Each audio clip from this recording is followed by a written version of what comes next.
Assalamu alaykum. Dünyanın arka çeleri yaşayotgan muhterem vatandaşlar. Hemmelerge Allah'ın salamı, rahmeti bolğay, pidaylar. Ekrana hoş geldinglar. Ko'rayotganinglar her haftaning dushanba kunligi 1 soat bir darsdan davom qilayotgan Qur'ondan nazar programmasining 91-soni. Bugun diqqatingizga olamlarga nima rahmat degan temadagi darsni sunamiz. Chunki o'rtalikda bir ko'r nazar borki, miyaga qaramayaga degizvetgidek darajada odamni jil qilib qolgan bag'rajlik bor.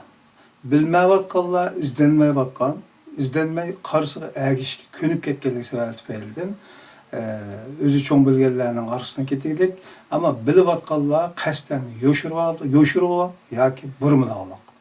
Bugun diqqatingizga shu sunmoqchi bo'lgan programma orqali zaten alemlerge rahmet kılıp evetilgen neyse Kur'an mı ya ki Muhammed Aleyhisselam. Bularını iniq bir düşünceye kiliş için bir tema oldu. Tıqtanlarga dikkat verişini sorayımız. Dostlar tavsiye etip boğazla ekranımızda Kerim Zahir efendim. Selamun aleyküm ustaz, hoş geldin. Aleykümselam. Qanday ahvallar Cimatullah? Yaxshi, Allohga shukr.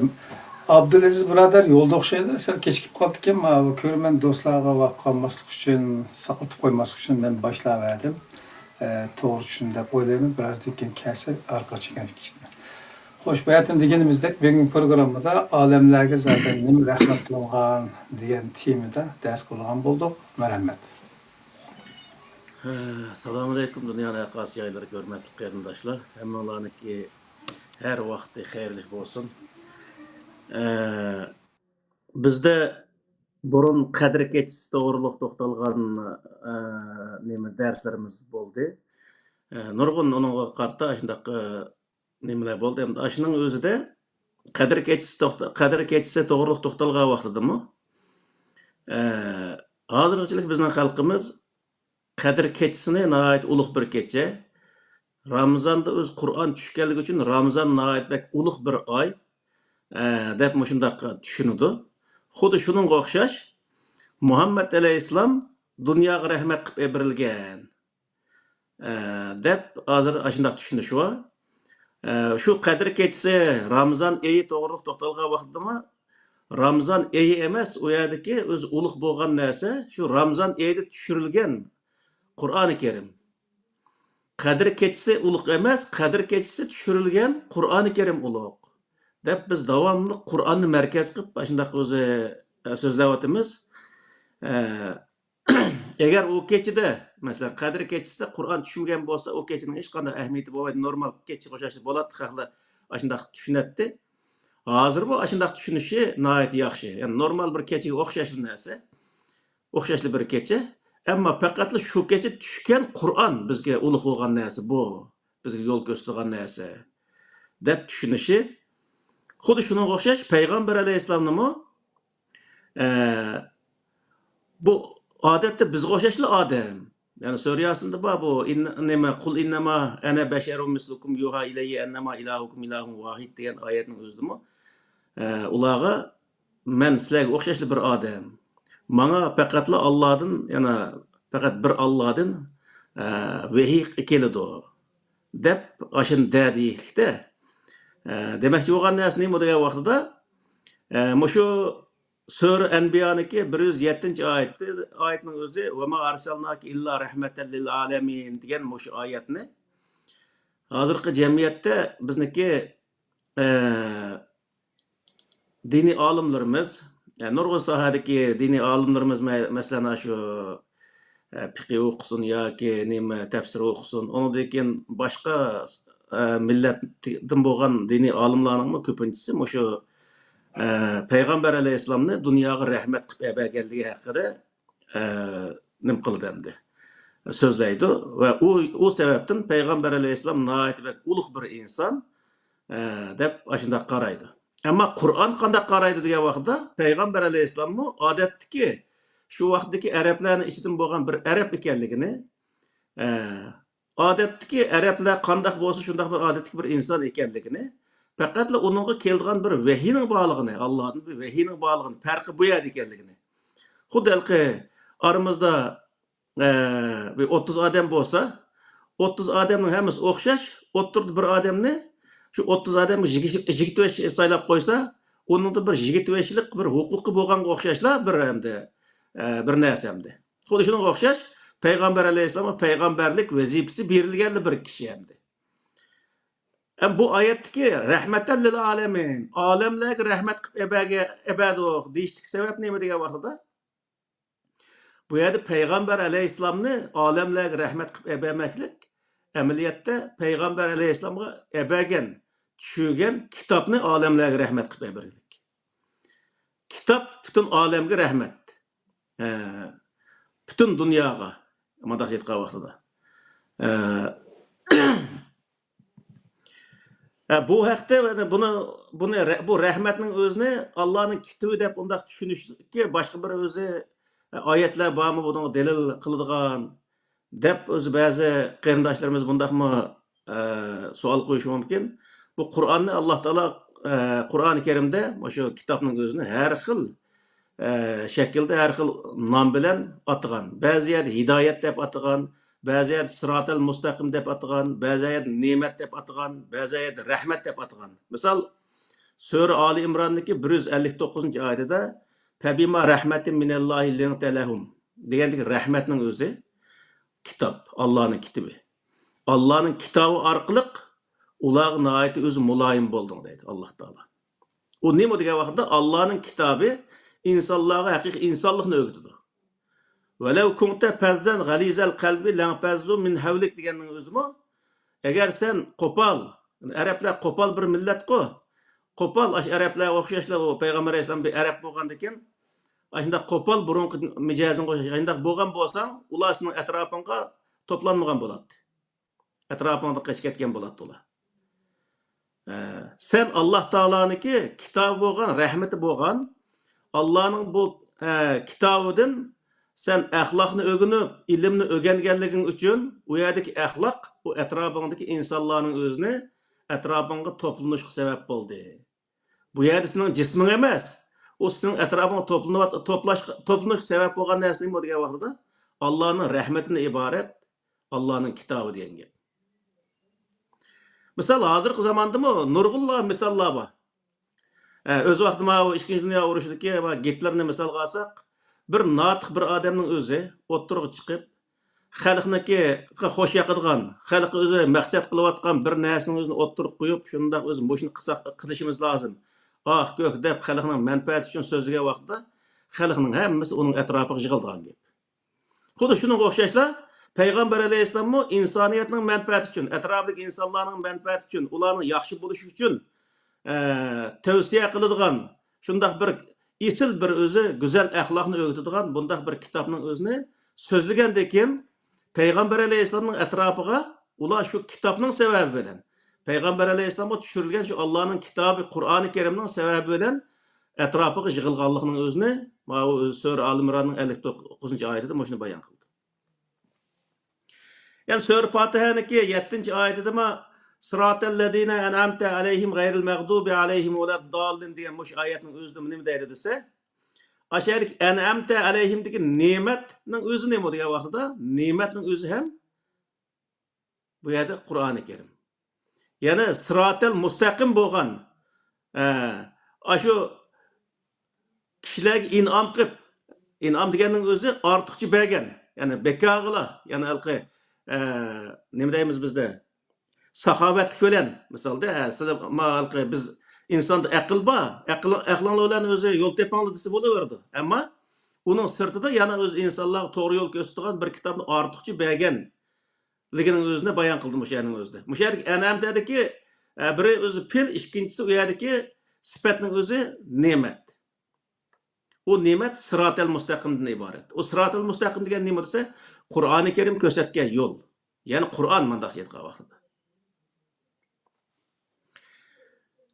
Sura Ali Imron'daki 107-oyatida ma fa ammallazina biyazzat wujuhum fa fi rahmatillahi hum fiha khalidun deganning o'zimi qiyomat kunisi yuzi oq bo'lib o'zi qiyomat mahsharga bo'lgan odamlar fa fi rahmatillah Allohning rahmatida bo'lgan kishilardir. Nimasida? Allohning rahmatida deganning o'zi nima? Alloh tushirgan Qur'oni Karim ko'rsatgan yo'lda bo'lgan odamlar ular. Yani sırat-ı müstakimden ibaret Allah tushirgan Qur'oni Karimniki ko'rsatgan yo'lida bo'lgan odamlar. U odamlar qiyomat kunsi yuzi oq turadi degan gap. Demak, bu yerdagi narsa nima desa, nurg'un odam buni o'zi Alloh marhamat qilgan kishilar edi. Allah kimga, hech kimga o'zi Alloh taolo marhamat qilmaydi qiyomat kunsi. Jinoyati qanchalik bo'lsa shuni qarta jazolaydi, qanchalik yaxshi ish qilgan bo'lsa shuni qarta mukofotlaydi. Bu yerda marhamat degan narsa mavjud emas, adolat mavjud faqatla. U yerda o'zi adolat turgan yerning o'zida ma'ni o'zi o'z vaqtida pul topganka yo maxanimning o'zi yomon chiroyli deb uning o'zi marhamat qilgan bir ish yo'q. U yerda qilgan jinoyati qarta kesim kesadigan gap. Yoki qilgan yaxshi qarta kesim kesadigan gap.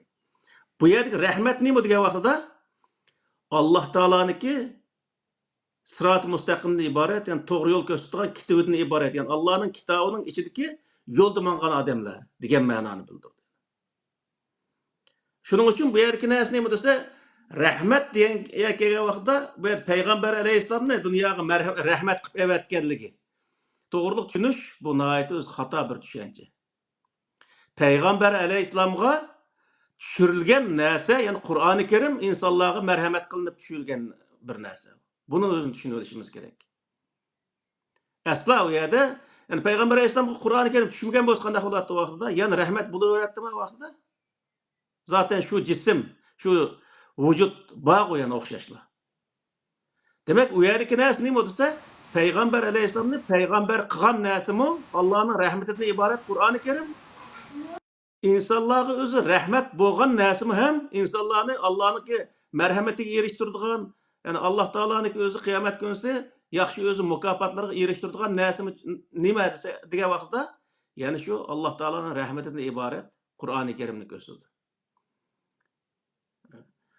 Shuning uchun bu yerda bizniki insonlarimiz nurg'unlagan shu o'lmalarimizning deyotganlari payg'ambar alayhissalomni Alloh taolo dunyoga rahmat qilib ebadi. Demak yo'q nima desa, payg'ambar alayhissalom nima ish qilgan bo'lsa shu ishni qilishimiz kerak deb o'tirib, payg'ambar alayhissalomga nisbat berilgan yolg'on yovdoq payg'ambar alayhissalom majburan chaplangan rivoyatlarni din qilish maqsadida buning o'zini suiiste'mol qilib kelyapti hozir. Shuning uchun bu yerda rahmat degan o'zi bu yerda va ma arsalnak illa rahmatandiki rahmatniki aslida payg'ambar alayhissalom emas, payg'ambar alayhissalomga berilgan Qur'oni Karim ekanligini tushunib olishimiz lozim. Albatta payg'ambar alayhissalomni biz bu yerda kichik o'zi tushirib qilgan yerimiz yo'q. Bu Qur'oni Karimdan iborat Alloh taoloning rahmati tushgan kishi o Alloh taoloning payg'ambari. Biz uni Allohning payg'ambari, Allohning elchisi deb o'zi e'tirof qilamiz, ishonamiz. Ya'ni bu ayrim bir masala, lekin bu yerdagi narsa nima desa, bir insonni, ya'ni Alloh taolo Qur'oni Karimda nurg'un yerda bor. Shu boya o'qigan oyatni qul innama ana basharun mislukum yuha ilayya annama ilahukum ilahun vahid va boshqa oyatning o'zida aranglar sizlarniki qarindishinglar bo'lgan, burun sizlar o'ynab birga o'ynab cho'ng'olgan odamdan birisiga vahiy tushganligiga qarta sizlar chidamay mushni shu aslikni qilyaptamsizlar degan oyatlar bor misolda. Bu nimani bildirdi degan vaqtida payg'ambar alayhissalomga vahiy kelmagan vaqtida arablarning ichidagi bir odam degan gap. Vahiy kelgan chaqdim cho'di shundaqli bir odam. Ammo faqatla vahiy keldi. Vahiyni o'zini, ya'ni Qur'oni Karimdan iborat bu vahiyning o'zini o'qib o'ziga o'zlashtirgandan keyin uniki axloqiy jihatda, bilim jihatda boshqa odamga o'xshamaydigan bir narsa paydo bo'ldi. Amaliyotda shundaqku bir odam o'zi o'qigandan keyin uniki so'zlari, harakatlari asta o'zgardi. Masalan, axloqliq o'zi bo'ladi odam deganni gap qismi to'g'ri gapni qildigan bo'ladi, misol. Payg'ambar alayhissalom Qur'oni Karimni o'qigandan keyin uningda ma ishni qilsak yomon bo'ladi, ma ishni qilsang yaxshi bo'ladi deb hamma narsa aniq ko'rsatilgandan keyin yomon bo'lganini qilmay, yaxshi bo'ldi deganni qilgandan keyin hamma odam unda o'zi yaxshi qilgan odamga umroq bo'lgan gap. Atrofidagi odamlar uning atrofiga andan keyin yig'ilgan gap. Shuning uchun Alloh taolo bu yerda rahmat deganning o'zini shu o'zi Qur'onda o'zi Qur'oni Karimdan iborat bu kitobning o'zini rahmat deb ataganligi, ne'mat deb ataganligi, sirat-ı mustaqim deb ataganligi, ne'mat deb ataganligi, burhan deb ataqanligi, aşına qo'shash nurg'unlagan o'zi yana boshqa undaq ismlarni qo'ygan. Chunki Qur'oni Karim aşı sifatlarning hammasiga ega mana shu aytgan vaqtida.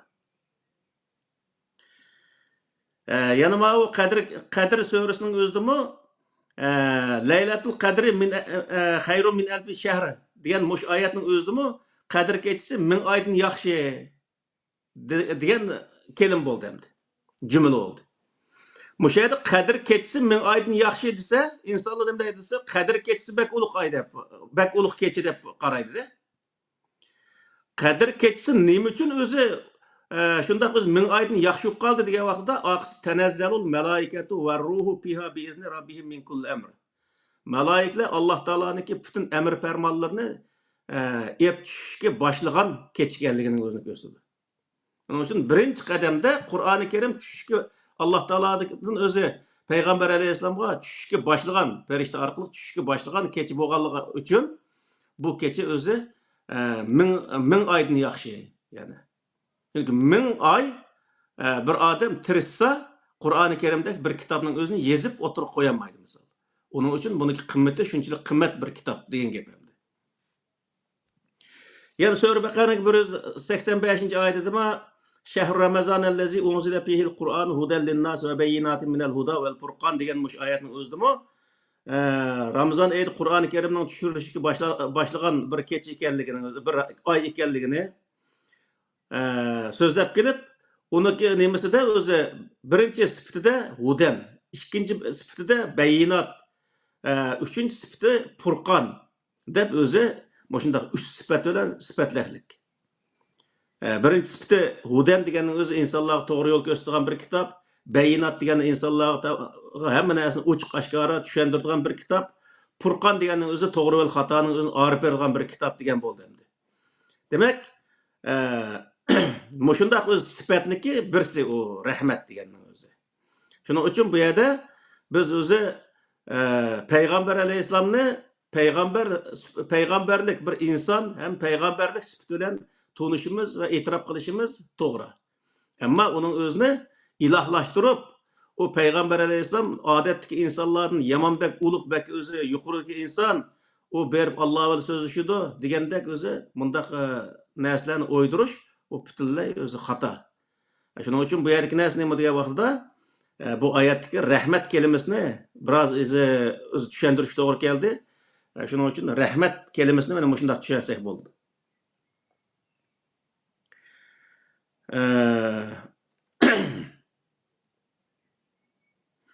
Endi bu yerda ikkinchi bir nima nurg'un odamlar mushu va ma arsalnak illa rahmatan lil alamin degan mush oyat qarta payg'ambar alayhisalom butun olamga elchi deb degan o'zi degan nim bilan tushundi. Payg'ambar alayhisalomni butun dunyoga, hattoki payg'ambar alayhisalom o'zi payg'ambar bo'lgan kundan boshlab qiyomat qoyim bo'lguncha oraliqda tamoman o'zi elchilik vazifasini olganlik qatorida ashundaq tushunib keliklik nurg'un o'zi qarindoshlarimiz asosan musulmonlarniki mutlaq ko'p qismi ashundaq tushundi. Ammo payg'ambar alayhisalomni va boshqa payg'ambarlarning hammasini bu yer payg'ambar alayhisalom deb o'zi yana payg'ambarimiz deb gap qilishmi bu to'g'ri narsa emas aslida. Payg'ambarimiz deganda Muhammad alayhisalom bizning payg'ambarimiz, qolganlar amtahun samtahun payg'ambar degandek bir ma'no chiqadi. Shuning uchun Muhammad alayhisalom desak bo'ladi. Bütün payg'ambarlar Qur'oni Karimda zikr qilingan bütün payg'ambarlar o'xshashli bizning payg'ambarimiz. Payg'ambarlarimiz. Chunki hech birisiga ayrimchilik qilib, o Yahudlarning payg'ambari, mao xristianlarning payg'ambari, mao bizning payg'ambarimiz deyishga bo'lmaydi. Qur'onda la nufarriqu bayna ahadin min rusuli degan oyat bor. Hech birisiga ayrimchilik qilmaymiz. Hammasi Allohning payg'ambarlari, Allohning elchilari, Allohning o'zi nabiy payg'ambarlari deb o'zi e'tirof qilamiz degan gap. O vaqtda biz payg'ambarimiz deb o'zi bizniki tilimiz ham nima ketgan-ku. Bizniki kallamiz sinib ketgan-ku. Peygamberimiz de Muhammed Aleyhisselam'ı yenimizi tatip, kağalını sen Musa peygamber, İsa peygamber esen kolunu akıstı. Undaq muamil kıldıgan mundaq işler var. Bu doğru emas. Bütün peygamberler bizning peygamberimiz, peygamberlerimiz yani. Yani Peygamber Aleyhisselam, yani Muhammed Resulullah sallallahu aleyhi ve sellem'le özümüzden görümüz yani. Bizden Özümüzden görümüz. Öz Özümüzden görümüz. görümüz. Kağallının özünü xəhniki görümüz de bu alqı bu doğru olmaydı. Onun için bütün peygamberlerge oxşaşla Peygamber Aleyhisselam'ı bütün peygamberlerle oxşaş bizning peygamberimiz yani. Hemmisini Allah'ın elçisi, Allah'ın peygamberi dep özü itiraf kılış, tunuş bu özü doğru oldu.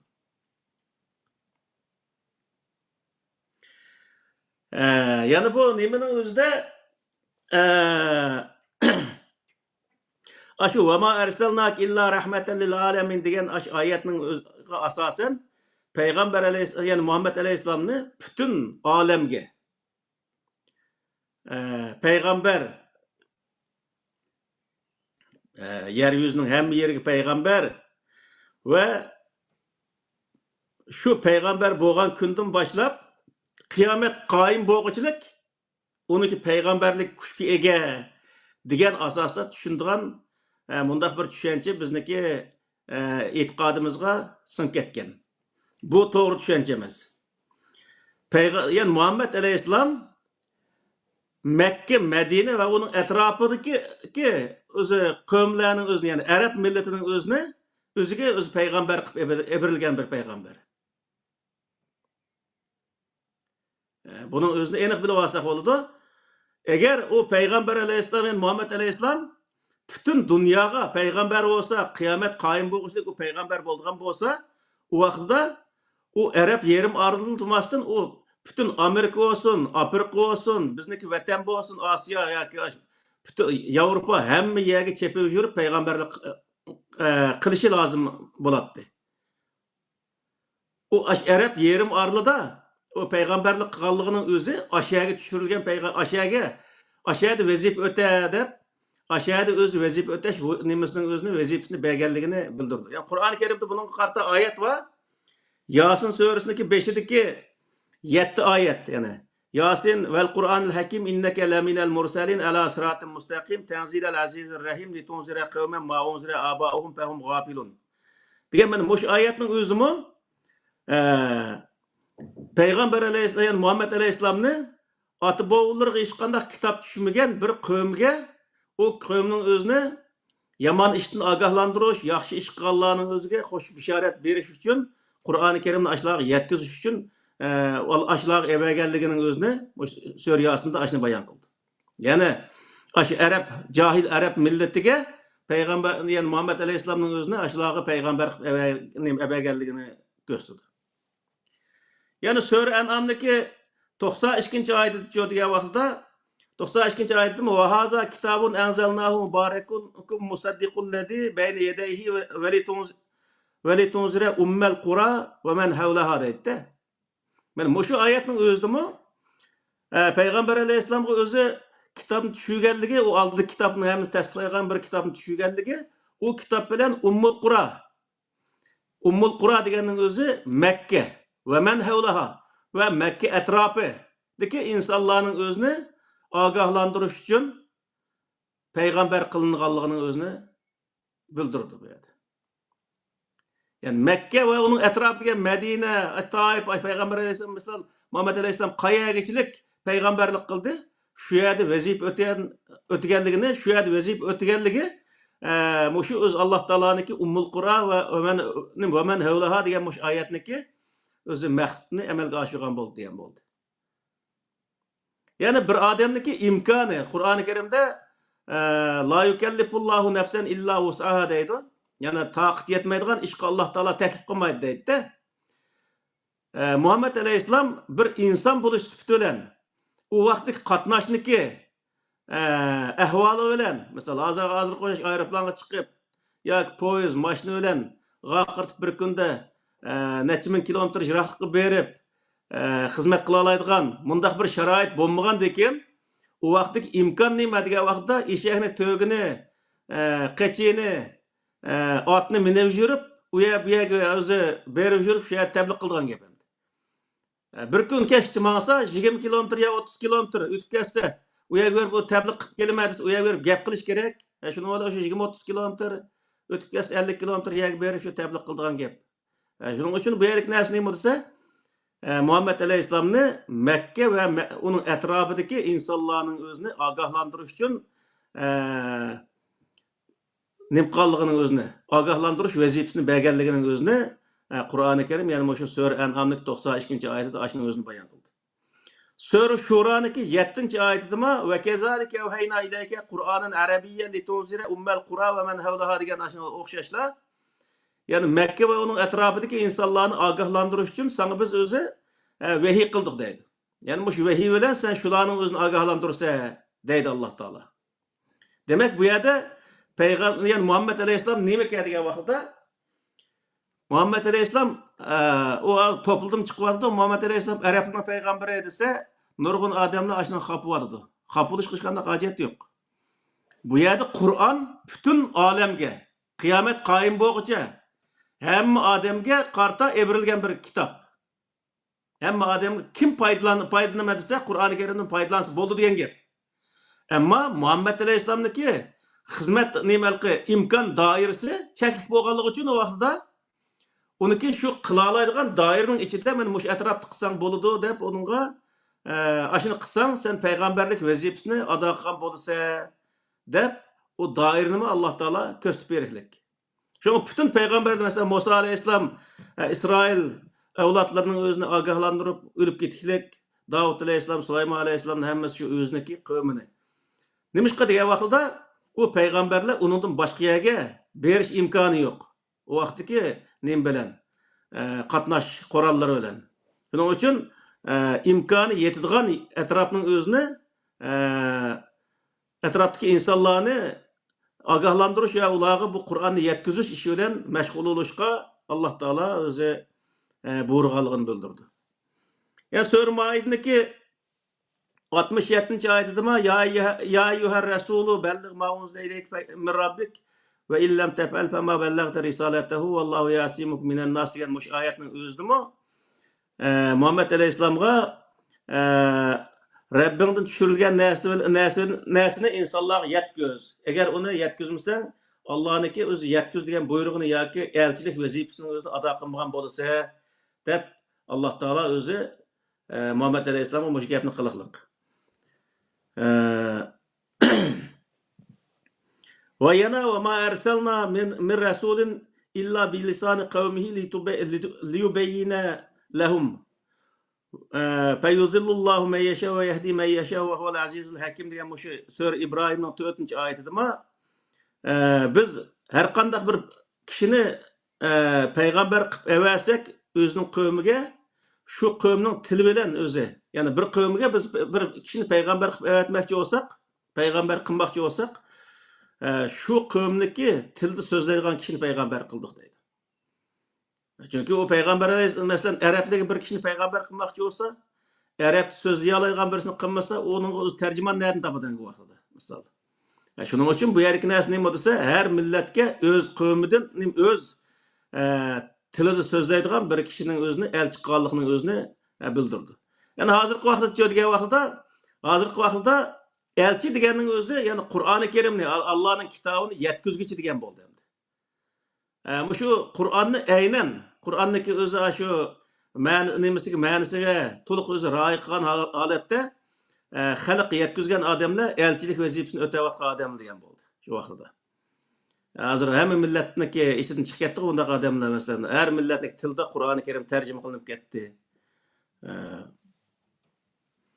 Shuning uchun bu yer nima deydi degan vaqtda yani o'zi Peygamber Aleyhisselam'daki bütün alemge peygamber emasligini.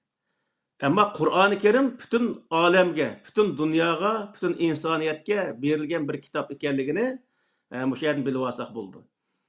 Yani bunun özüne ötkende şundaq bir misalını keltirdik. Xuddi bir oңайroq tushunsin deb deyapmiz. Yani onu boshqacha bir o'ylab ketishga hojat yo'q. Şu Karl Marx'niki yazgan 3 dallı özü nimesi var. Sosyalizm, komünizm, kapitalizm degan shu tuzum, 3 tal tuzumning o'zini yozib chiqqan bir odam.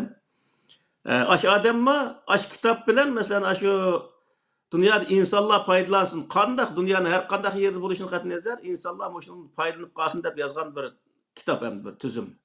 Ona qavaqda bir sistema. Onu ma London turib yazıptı o adamның özü. Keyin özü ma o Avropaның özü biraz onu qabul qilib, ondan keyin özü Sovet İttifaqı ve Xitoy, Vietnamga o'xshash va arab mamlakatlaridan masalan Iroq, Suriya deymiz, ondan keyin o'sha nima, Misrgachilik ashundaq jiq qabul qilibdi o sotsializmning o'zini. Demak, bu nima degan vaqtda Qur'oni Karimmi ashunga o'xshash bir o'zi nima endi? Bir sistema yoki bo'lmaydi bir tuzum. Islom bir tuzum. Uning o'zini o'z vaqtida Payg'ambar alayhisolamga tushgan, Payg'ambar alayhisolam o tuzumni qayerda ijro qilgan degan vaqtda Mekke, Medine ve onun etrafında icra qilgan. İslami tüzümünün özünü aşağıda icra qilgan. Qur'oni Karimdan ibaret şu İslami tüzümünün özünü aşağıda icra qilgan. Keyin o Umayya, Abbasiya sulalalaryň zamanlarında kengeyip nurgul yerligi Qur'an yetip qilgandan keyin Qur'anның özünü beğenmey o Arapның yazıp qo'ygan narsasının özünü beğen, ama Qur'oni Karimning özünü beğen bolsa, özünü tushundirgan bolsa, hozirgi vaqtda insanlar dünyadaki yani Müslümanlar dünyadaki en ilgar, en kudretlik bir özü devlet ve millet uqagan boladı. Onda qılmasdan şu Araplar özü veyran bolgan şu Peygamber aleyhisselam yani Muhammed aleyhisselam peygamber buluşunun aldıdaki şu itiqatlyny şu itiqatly yazılgan, şu itiqatly sığdırılgan kitaplarning özüni başka milletki beğenlik için o milletler şu İslam'ı kabul qilgandan tatip o'zi ravaş tapamagan. Mesela İran'niki Sasanlar sulalası deydi, Nurgulluğan özü şu yaman konu bir devletken bu İran. Şuncha olar kudretlik nurgun imperialini kurup neçe qaytim Mısır'ını besip algan, hatta ki Avrupaga hücum qilgan aşındaq bir özü kudretlik bir devlet.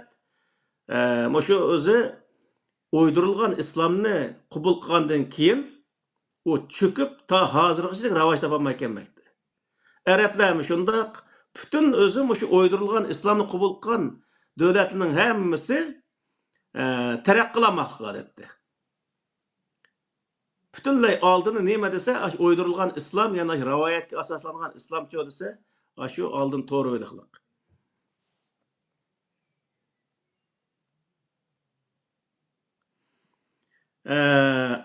Endi olam deganning o'zini bir aqur mushayda bir izohat berib qo'yay dedim. Olamdagi payg'ambar deb o'zi nurg'uyada shundaq nima chiqdi. Shuningga ma o sur Nuhniki 25dan 27-oyatgacha oraliqda masalan bo'libmi 27-oyatda va qala Nuhu Rabbi la tazar alal arzi minal kafirin dayyara degan shundaq bir oyat bor mushayda. Nuh alayhissalom aş qövmü qarta beddua qilganda, ey mening Rabbim, sen yer yüzüde bir o'likmi kafirni qo'ymag'in deb duo qilgan deydimdi. Endi bu Nuh alayhissalomniki shu Nuh alayhissalomning vaqtida to'pon balasi besib ketgan qanchalik yer desa, u butun dunyoni besib ketgan ekan vaqtida. Hozirgi arxeolog olimlar tekshirgan vaqtida o su esib ketgan shu vaqtda Yunonistonniki şu nemi tarafı Akdeniz tarafta bir aral var ekan, aş aralning o'zini besib ketgan ki. Nuh alayhissalom aşağıda yaşagan adam ki. Nuh alayhissalomga nisbatan şu vaqtda olam nati degan vaqtda olam aşıydı. Yani ma taraf 100 kilometr, ma taraf 50 kilometr kelgan bir doiraning o'zida yurgan gap odam o vaqtda. O vaqtda qatnash qurallari unda qulaylik bo'lmagandan keyin eshakni minib nega bora olaydi misol. Şu alisda o'zi tabliq qilib yurgan bir payg'ambar degan gap. Aşağıda o'zi şu insanlar Nuh alayhissalom askilik qilgandan keyin Nuh alayhissalom uningga duo qilgan. Yani mushadiki alal arz deganning o'zi yer yuzida deb tarjim qilishning o'zi mush xato degan gap. Mush yerda tarjim qilgan vaqtda ey mening Parvardigorim mush yerdagi kafirlardan bir o'likni qo'ymay bir aloq qilyaptgan deb duo qilgan desa, u vaqtda bo'ldi. Yer yuzida desa, Amerika'dan tortib Afrika, Avstraliya, Yevropa, Osiyodan tortib hammasini suv butunlay o'zi nima qilib ketgan, suvning ostida g'arq bo'lib ketgan, keyin o'zi u yer echilgan degan bir ma'no chiqadi. Ammo butun dunyoni suv osib ketgan to'g'riliq hech qanday hozirgacha xabar yo'q. Butun dunyodagi arxeologlar tekshirsimi, birla vaqtda butun dunyoni suv osib ketgan undaq bir ish tarixda bo'lgan emas. Shuning uchun bu yerdagi butun dunyoni suv osib ketdi degan so'zning o'zi butunlay xato degan gap. Tarjimaning o'zidimi ko'p turib yer yuzida bir talma kofirni qo'ymagan degan. Shuni butun kofirlar hammasi o'lib, Nuh alayhissalomniki 3 o'g'il qilib qolgan, Hamsam, Yapes degan 3 o'g'il qilib qolgan va shuningdek butun dunyoga odam tarqalgan deb mundaq qaraydi. Bu undaq emas u. Faqat u Nuh alayhissalomniki 3 o'g'li o'zi nimqan qutulgan bo'lsa-mu, va lekin shu orol, o'sha yerda o'zi suv ketgan yer o'sha orol bo'lgan. Va orolning atrofidagi masalan hozir Turkiyaniki bir qism yerlar deyli suv. Masalan, buni u Indoneziyada qancha yil bo'ldi bir suv oqib ketdi-ku. Mana shu suv oqida 200 mingdek odam o'lib ketdi. Agar Qur'oni Karim o'xshash bir ilohiy kitob hozirgi zamonda tushirilgan bo'lsa, shu voqealikda tilga olingan bo'ladi yana. Biz ashini o'zini g'arq qilyaptiq degan bir ibora bilan u nim qilingan bo'ladi. Demak, ashinaga o'xshash bir quruqlikniki bir tarafi yoki kichikroq quruqlik bo'lsa, shu quruqlik hammasini suv osib ketgan. Dengizda masalan qattiq yer tavrash, undaq bir hodisa bo'lgan vaqtda atrofni suv osib ketgan ishlar bo'ldi misol. Mana shu vaqtdami Nuh alayhissalom turayotgan zaminning o'zini suv osib ketgan. Bu yerda butun dunyoni suv osib ketgan bir ish yo'q. Shuning uchun bu yerdagi alal arzi degani tarjima qilgan vaqtdami mushu zamindagi deb tarjima qilish kerak. Butun dunyoda hech qanday kofir qo'ymagan dedi deb tarjima qilish butunlay o'zi bu nimaga to'g'ri kelmaydi. Amaliyotga to'g'ri kelmaydi. Nuh alayhissalom butun dunyoda yashamadiki. Nuh alayhissalom yashagan yeri bir alqanchilik yer. Ammo o suv osib ketgan yermi shu Nuh alayhissalomning gapini anglamagan qavmning o'zini, ya'ni ash Qur'onning o'zidan ba Nuh alayhissalomning qavmini suv osib ketishlik. Unda bo'lganki Nuh alayhissalomning qavmi bo'lmagan, Nuh alayhissalom payg'ambarlik qilmagan, Nuh alayhissalomning oyog'i tegmagan yerlardagi insonlar desa, uni Nuh alayhissalom payg'ambarlik qilmagan bo'lsa, ularni nima deb suv osib ketdi misol. Shuning uchun bu yerdagi narsa bu iboraning o'zi bu yerda xato tarjima qilingan. Yana Sura Ali İmran'daki 33. ayetinde İnnallâhe istafa Adem'e ve Nuhan ve Ali İmran'e ve Ali nime ve Ali İbrahim ve Ali İmran'e alel alemin degende Kur'an yani Sura Ali İmran'daki 33. ayetinde. Muşanın özünde Allah Teala Adem'nin, Nuh'ni, İbrahim'nin ve İmran'ның cemiyetini alemlerge peygamber kılışık tanladı dedi.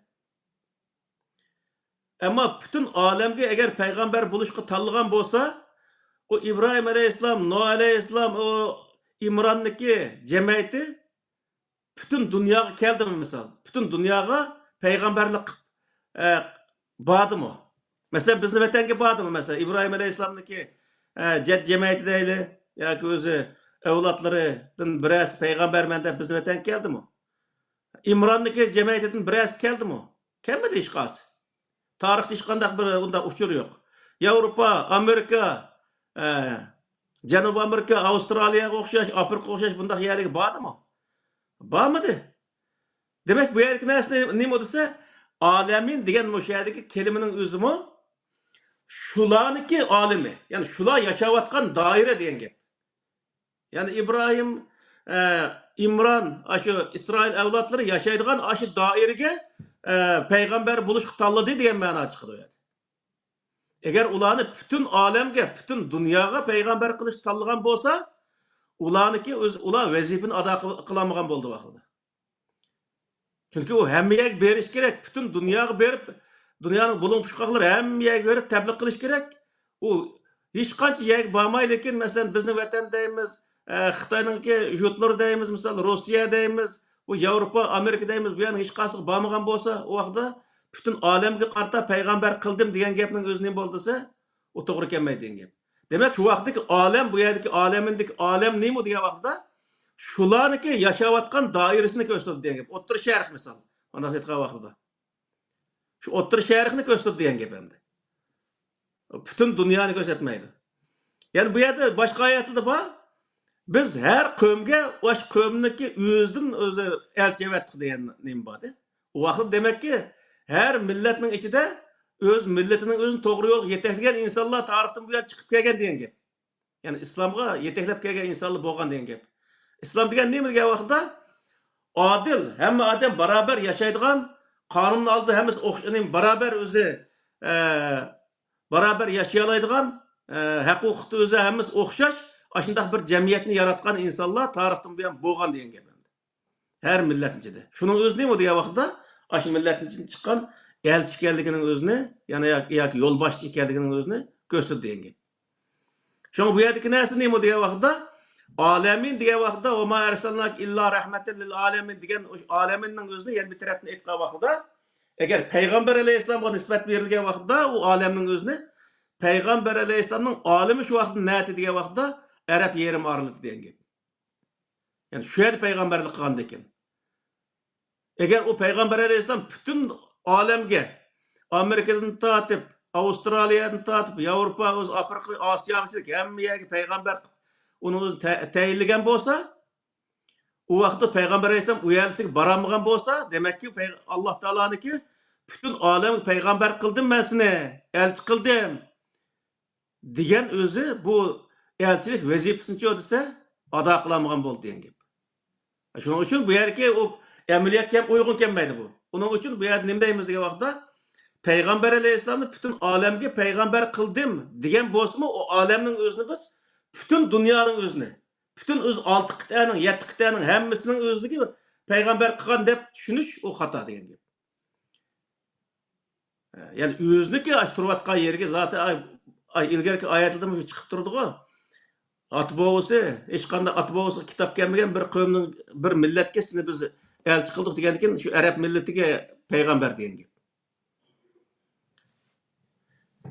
Bizdeki vazifamiz nima degan vaqtda Allohning kitoblari tushgan kishilarning hammasini payg'ambar deb tunish, uni yetkazgan kishilarning hammasini elchi deb tunish bizning vazifamiz. Ammo bizniki bizga elchilik qilgan emas. Bizga faqatla u rasul kelgan emas, risolat kelgan faqat. Risolat nima desa Qur'on. Qur'on kelgan bizga. Shuning uchun bu yerdagi bizga rasul emas, risolatning kelganligining o'zini biz mushahidni qilsak bo'ldi.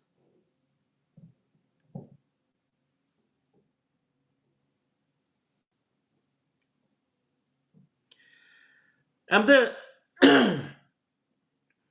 yana payg'ambar yana Muhammad alayhissalomga itoat qilish haqida nurg'unlagan aşı dini olimlar hozir so'zlayapti.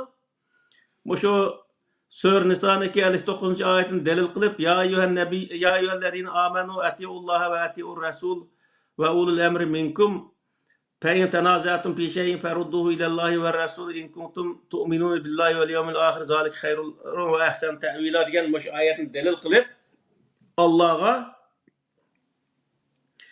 Allohning elchisiga itoat qilinglar dedi. Deval turib o'zi va ulul amri minkum va arangdan chiqqan ish egisiga itoat qilinglar dedi deb deval turib biz payg'ambarga itoat qilmasak bo'lmaydi.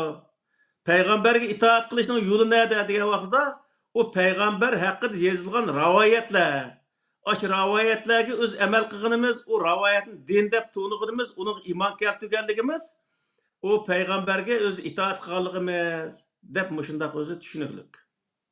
Nurg'un o'zi qarindoshlarimiz ham buni tabliq qilib hozirgi vaqtida.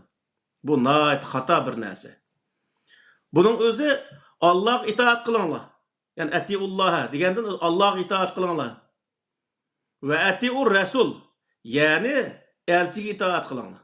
Bu yerda Allohga itoat qilinglar degandan aslida o'z vaqtida elchiga itoat qilinglar degan bo'ldi. O'z vaqtida payg'ambar alayhisalom Muhammad alayhisalom hayot vaqtida, ya'ni Muhammad alayhisalomga itoat qilsanglar, Muhammad alayhisalom Allohning kitobining o'zini ijro qilayotgan kishi bo'lgandan keyin, siz shu vaqtda nimaga Muhammad alayhisalomga itoat qilish orqali Allohning kitobiga itoat qilgan bo'lasizlar? Allah'ın kitabına itaat kılsan Allah'a itaat kılan bulursun deb Allah Taala bunun özünü bundaq bayan kılır. Peygamber Aleyhisselam yani Muhammed Aleyhisselam ölüp ketkendan keyinchi o. Ölüp ketkendan keyin mush kushga egimi degan vaqtda bu yerda Rasuldan risolat qilib qoldi endi. Allah'a itaat kılın yani risaletga itaat kılın. Risalet neymi? Kur'an-ı Kerim. Asla özü o Muhammed Aleyhisselam hakkında yazılgan rivayetlerge itaat kılın diyen bulmaydı bu yergi narsa. Eğer özü onunla itaat kıldıgan bolsa, o vaqtda Allah'ın dininden tamamen çıketken buldu. Şunun için bu yerde biz qanday qilamiz degan vaqtda risaletga itaat qilamiz. Risalet neymi? Kur'an-ı Kerim. Şunun için bu yerde Peygamber Aleyhisselam, yani Muhammed Aleyhisselam kıyamet kaim boğuşluk peygamber mi o diye vaqtda o öz vaqtida peygamber. Yani şu 23 yıllık zaten tarixte yazıqlıq o. 23 yıl peygamberlik kılgan degan aniq yazıqlıq o. Men şu 23 yıllık peygamber Araplarga peygamberlik kılgan, peygamberlik vazifesi şu ölüp ketganligini tuggan, undan keyin onun peygamberlik kılgan hech qanday bir işi yok. O nima qilib qolgan o peygamberdan keyin degan vaqtda o Rasul o ölüp ketgandan keyin risolat qilib qolgan. Risalet yani Kur'an-ı Kerim. İnsanlarga Allah Taala yani peygamberden tat yani Muhammed Aleyhisselam tat hemmisiga nima deydi desa, aşu risaletga erişen deydi. Muhammed Aleyhisselam risaletga erişken, sizmi risaletga erişen. Yani onun qarta Kur'an-ı Kerim'deki En'am suresindeki 106. ayetida İttabi ma uhiye ileyke min rabbike la ilahe illahu ve arzanil müşrikin diyen muş ayetinin özde bayan kıldı emdi. Senin Rabbin bir Allah'dan sana vehiy kılıngan nasiga ergeş deydi Allah Teala. Yani Allah'ın vehiy kılıngan nasiga ergeş. Muhammed Aleyhisselam Allah'ın vehiy kılıngan nasiga ergeşken bolsa o nasi neymi Kur'an-ı Kerim'de onun ergeşken bolsa Muhammed Aleyhisselam özü o Kur'an'ı icra kılatkan adamı itaat kılış, neymi itaat kılan boldu şu vaqtda dese Kur'an-ı Kerim'e itaat kılan boldu degan. Ötkende elçiге itaat kılış degan mavzudan bu vaqt to'xtaldik. Nima degan vaqtda misol hozirgi vaqtda Angliyada bir saqchining o'ziniki saqchilik kiyimini kiyib bu yerda vazifa o'tayotgan bo'lsa, Angliyaniki şu saqchiga berilgan qonunning o'zini, saqchi haqidagi qonunning o'zini ijro qilgan bo'ldi. Ijro qilayotgan bo'ldi. Biz saqchining o'zi bir yo'l saqchisini misolga olsak, yo'l saqchisi yo'lda bundaq bizning mashinani to'sgan vaqtda biz uningga to'xtaganimizning o'zi uning bo'ysunganligimizni ko'rsatdi. Biz şu vaqtda o saqchiniki tug'an jismiga emas, uniki amaliga itoat qilgan bo'lamiz. O saqchilikdan iborat bir amalning o'zini, bir vazifasini ado qilyapti degan gap. Shuning bilan o'zi o vazifa, o yerdagi saqchilik vazifasi, ya'ni uning berilgan qonuniy bir haq-huquq, ya'ni huquq bo'ldi. O huquq o'z qonun, davlatning qonuni bo'ldi. Ya'ni inson o odam berib u yerda saqchiga emas, saqchiga berilgan qonunga bo'ysungan bo'ldi. O qonunga bo'ysunganlik davlatga bo'ysunganlik bo'ldi. Xuddi shunga o'xshash Peygamberge itaat kıllık, Kur'an-ı Kerim'e itaat kıllık oldu. Kur'an-ı Kerim'e itaat kılış diyor ise, Kur'an-ı Kerim'e itaat kıllık, Allah'a itaat kılın oldu. Yani Kur'an-ı Kerim'de bu. Men ata'ar Resul fakat ata Allah deydi. Yani etiullah ve etiur Resul deydi. Yani bir yerde men ata'ar Resul fakat ata Allah deydi. Bu ne diyen oldu ise, siz Allah Peygamber'e elçiye itaat kılın deydi. Yani kim ki elçiye itaat kılsa Allah'a itaat kılın oldu. Yani vasıta arkalık. O neymi diye vaqtda o elçi Kur'an'a itaat kılıdı, Kur'an'ı icra kılıdı. Kur'an'ı icra kılatkan bir kişiye itaat kılış, Kur'an'a itaat kıllık oldu. Kur'an'a itaat kılış, Allah'a itaat kılan oldu diyen oldu. Şunu bu yerde hiçbir zaman Muhammed Aleyhisselam ve onun başka hiçbir peygamber bana itaat kılanlar dep bakkan bir nas yok. Kur'an-ı Kerim'de zaten hiç qanday bir peygamber tarixta Allah'ını koyup bana itaat kılan dep bakmadı. Dep Kur'an-ı Kerim'de uçuk değil onun özüne. Çünkü onda diş hakkı yok. Shuning uchun bu yer nima degan vaqtida payg'ambar vafot bo'lgandan keyin payg'ambar haqida yozilgan hikoyalarga, payg'ambarga zo'rlab tengilgan hikoyalarga amal qilib, uning o'zini din devlashning o'zi bu islomga qilingan bir buzg'unchilik, bir bir xato bir narsa. Qur'oni Karimga o'zi itoat qilishimiz lozim. Qur'onga itoat qilgan vaqtida payg'ambar itoat qilgan narsaga bevosita itoat qilgan bo'lamiz. Shu vaqtda biz Allohga itoat qilgan bo'lamiz. Endi bu oyatning o'zini payg'ambar alayhissalom butun olamga qiyomat qoyim bo'lg'uchilik ashunday payg'ambardi. Shuning uchun uning ashunday deb tunishimiz kerak, ashunday tushunishimiz kerak, ashunday iymon keltirishimiz kerak deb shunday so'zlab ketishning sababi nima degan vaqtida? Buniki o'zi bir qancha sababi bor.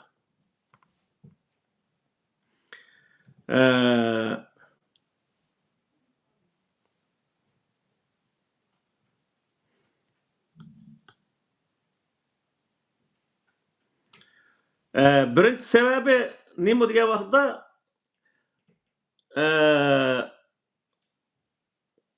butun o'zi Muhammad alayhissalom haqida yozilgan rivoyatlarning o'zini islomniki manbasi qilishga tirish maqsadida, ya'ni manbasi qilish maqsadida bu o'zi Muhammad alayhissalomga itoat qilishni maqsad qildi. Hozir hech kimni Muhammad alayhissalom o'zi islom diniga chaqirmaydi, chunki o'lib ketgan bir odam hech kimni chaqirmaydi. Ammo chaqirgan narsa nima islomga degan vaqtda islomga chaqiradigan narsa qo'limizdagi Qur'oni Karim. Muhammad alayhissalom itoat qilgan narsa Qur'oni Karim. Biz udullab Qur'oni Karimga itoat qilgan vaqtida, ya'ni Allohga itoat qilgan bo'lamiz, o'xshashlar. Muhammad alayhissalomniki itoat qilgan narsa bo'ldi endi shu vaqtda. Şoň bu ýerde Muhammed Aleyhisselam'a itaat qilib, Muhammed Aleyhisselam qiyomat qoyim bo'lguncha rahmat uning o'zi. Qiyomat qoyim bo'lguncha uniki o'zi degan so'zlari, qilgan gaplari hammasi kuchga ega deyishning o'zi bu intayin mantiqsizlik bo'lib hisoblandi. Hozirgi vaqtda agar Muhammed Aleyhisselam, ya'ni Qur'oni Karimda Muhammed Aleyhisselam qilgan ish harakatlari yozilgan yerlar bor, nurg'a yerlar. Shuning o'zini aynan qilishning o'zi ham jinoyat hisoblandi.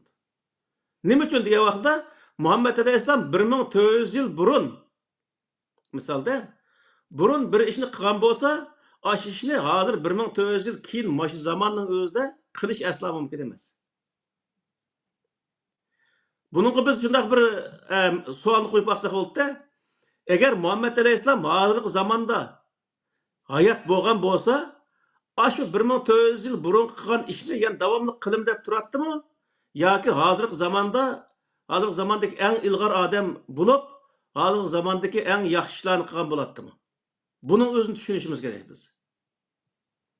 Shunga bu yerdagi narsa nima degan vaqtda Muhammad alayhissalomning 1400 yil burun qilgan ish harakatlarini faqat biz tarix qatorida ko'rishimiz va undan biz ibrat oldigan yerlarimiz, ibrat elishimiz bu lozim. Ammo uning o'zini aynan ijro qilish bu o'zi bir to'g'ri narsa emas. Çünkü nima uchun degan vaqtda hech qanday bir payg'ambar oldidagi payg'ambarniki qilgan ishini aynan qilgan hech qanday bir payg'ambar yo'q. Masalan, payg'ambar alayhissalomga, ya'ni Muhammad alayhissalomga İsa alayhissalom eng yaqin o'tgan. Masalan,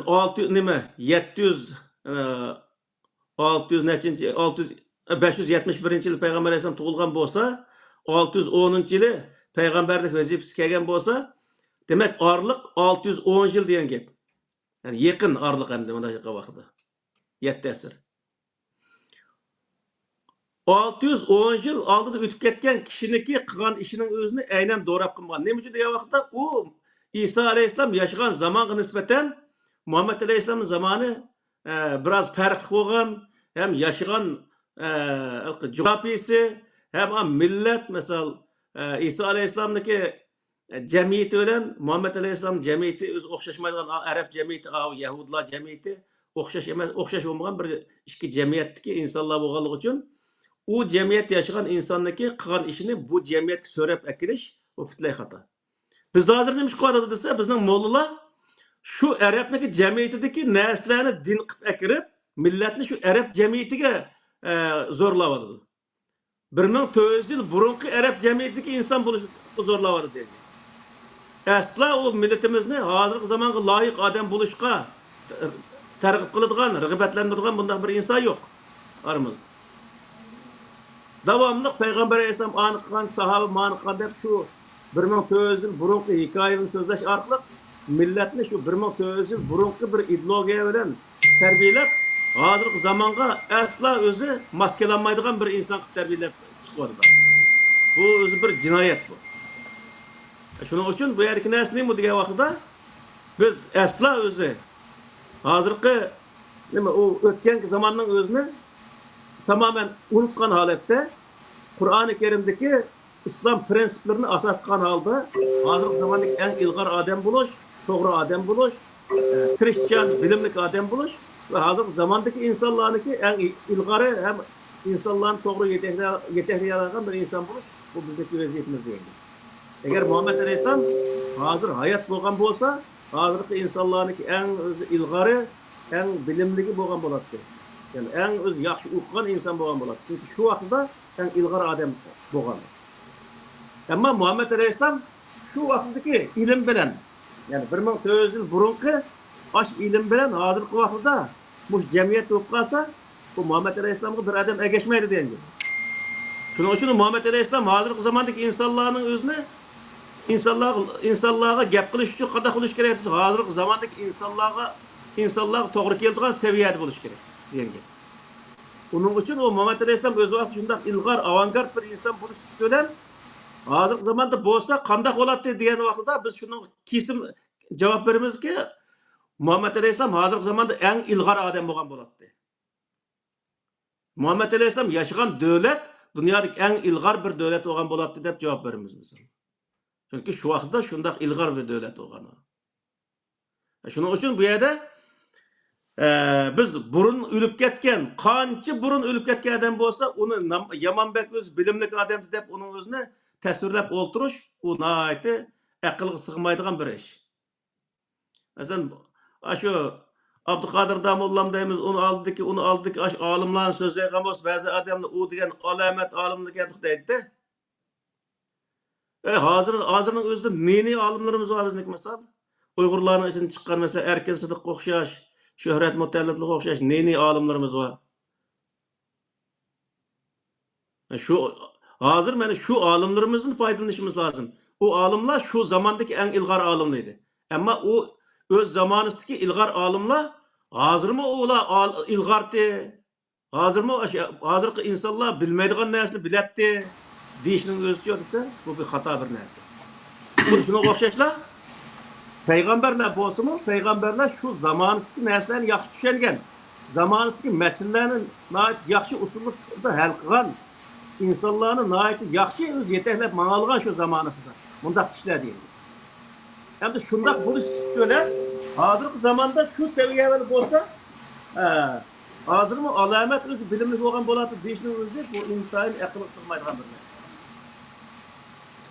Hozirgi fizika, hozirgi kimya, hozirgi astronomiyani biladigan gap bo'ldi. Mesela Qur'oni Karimda osmon jismlarini tushuntirgan yeri bor Qur'onda. Qiyomat qoyim bo'lgan chog'da osmon yerilib tushadi degan o'zi iborat bor Qur'onda. U vaqtdagi osmon tushunchisi qanday degan vaqtda osmon ona gumbazga o'xshashdi degan ma'noda tushungan u vaqt. Yani Payg'ambar alayhissalomniki osmonni bo'lgan tasavvuri deb tushunamiz buni. Osmonni ashunday tasavvuri bilan tasavvur qilgan, unda tushuntirgan. Shuning uchun qiyomat qoyim bo'lgancha osmon yerilib, bu deb yetargan vaqtda meshning ustidagi gumbaz yerilib, beshimizga tushganga o'xshash, osmon yerilib, beshimizga tushdi degan qatorda bunda tushuntirgan. Shu vaqtdagi ilm, shu vaqtdagi astronomiya bo'yicha. U vaqtda undaq narsa yo'q deb o'ylaydi ba'zi odamlar. Undaq emas.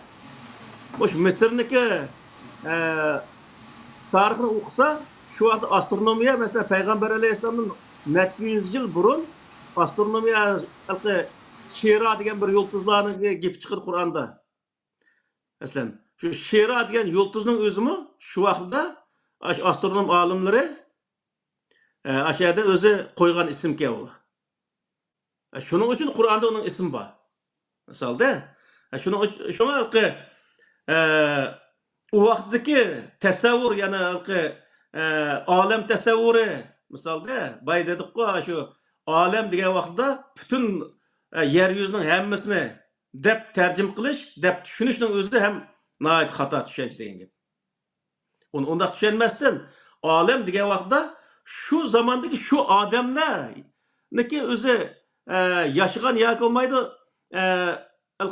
nimani Allohning kitobini yetkazgan doira mana shu vaqtda shuni ko'rsatdi.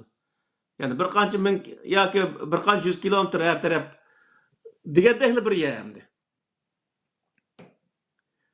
Uni gavdlantirib butun dunyoga deyishning o'zi u payg'ambarning qo'lidan kelmaydigan ishlarning o'zini ularga yuklaganlik bo'lib chiqadi. Shuning uchun bu yerdagi narsa nima degan vaqtida payg'ambar alayhissalomni butun olamga payg'ambar qilib olish, u payg'ambar alayhissalomga zulm qilganlik bo'lib hisoblandi. Payg'ambar alayhissalom arablarga payg'ambarlik qilgan, ammo uning qo'lidagi risolat degan vaqtda butun olamga qiyomat qoyim bo'lishlik berilgan bir kitob, bir ne'mat. Mana aytgan vaqtda insonlarga berilgan bir ne'mat.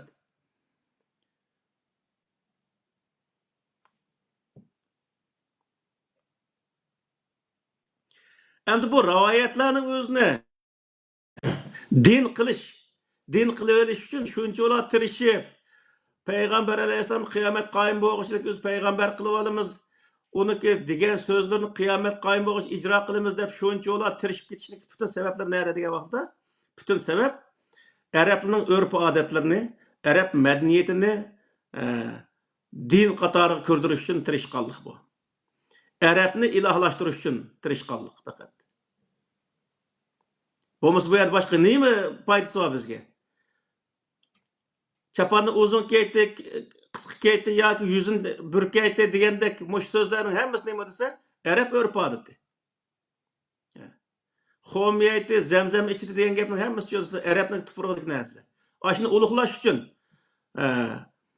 arabniki tuproqlarini muqaddaslashtirish uchun, butun o'zi insoniyatning o'zini arabni qo'g'dash va arabning tuproqlarini qo'g'dash uchun harakat qilganlikdan boshqa narsa emas. Arabga qul bo'lish bu yerdagi narsa. Biz agar o'zi Qur'oni Karimga ergashadigan bo'lsak, biz Allohning bandasi deb o'zimizni tushunishimiz va arablar bilan o'xshash bir inson, arab bir inson, bizga o'xshash inson hech qanday o'zi ular bizdan yuqori yoki to'van emas, biz ulardan yuqori yoki to'van emas, o'xshash biz degan bunday tushuncha kirishimiz lozim. Ularni o'zining vatanini qo'g'dab olsin, biz o'zimizning vatanini qo'g'dab olaylik. Ularning vatani o'ziga ulug', bizning vatanimiz o'zimizga ulug'. Ularning tarixi o'ziga nihoyat ulug' bir tarix bo'lsa, bizning o'zimizning tarixi o'zimizga ulug'. Ularning madaniyati o'ziga shunday yaxshi bo'lsa, bizning madaniyatimiz o'zimizga yaxshi deb tushunishimiz lozim.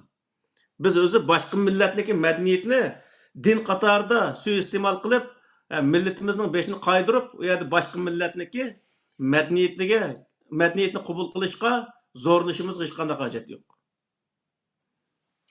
Nurg'un mush kiyim-kechak kiyish, urf-odat, madaniyat sohasi so'zlagan vaqtda dedik, bu arabning kiyimini kiyib olishning o'zi bu islomga kirganlik emas.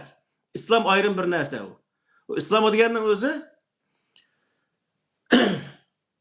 o'zimizdagi atlas ko'yligi, badam do'ppilarini kiyib o'zi nimaga kiraveramiz? Islomga kira olamiz. Shuning uchun bu yerda arab madaniyatini islomlashtirish uchun uniki butun madaniyat sohasini, ularniki yeb ichadigan narsalarni, urf-odatlarini yozib, hikoya qilib, mana shu din desa, biz uning o'zini din deb qabul qilishimiz bu nihoyat qattiq o'zi ozg'onligimiz, xatoligimiz va jinoyat buning o'zi.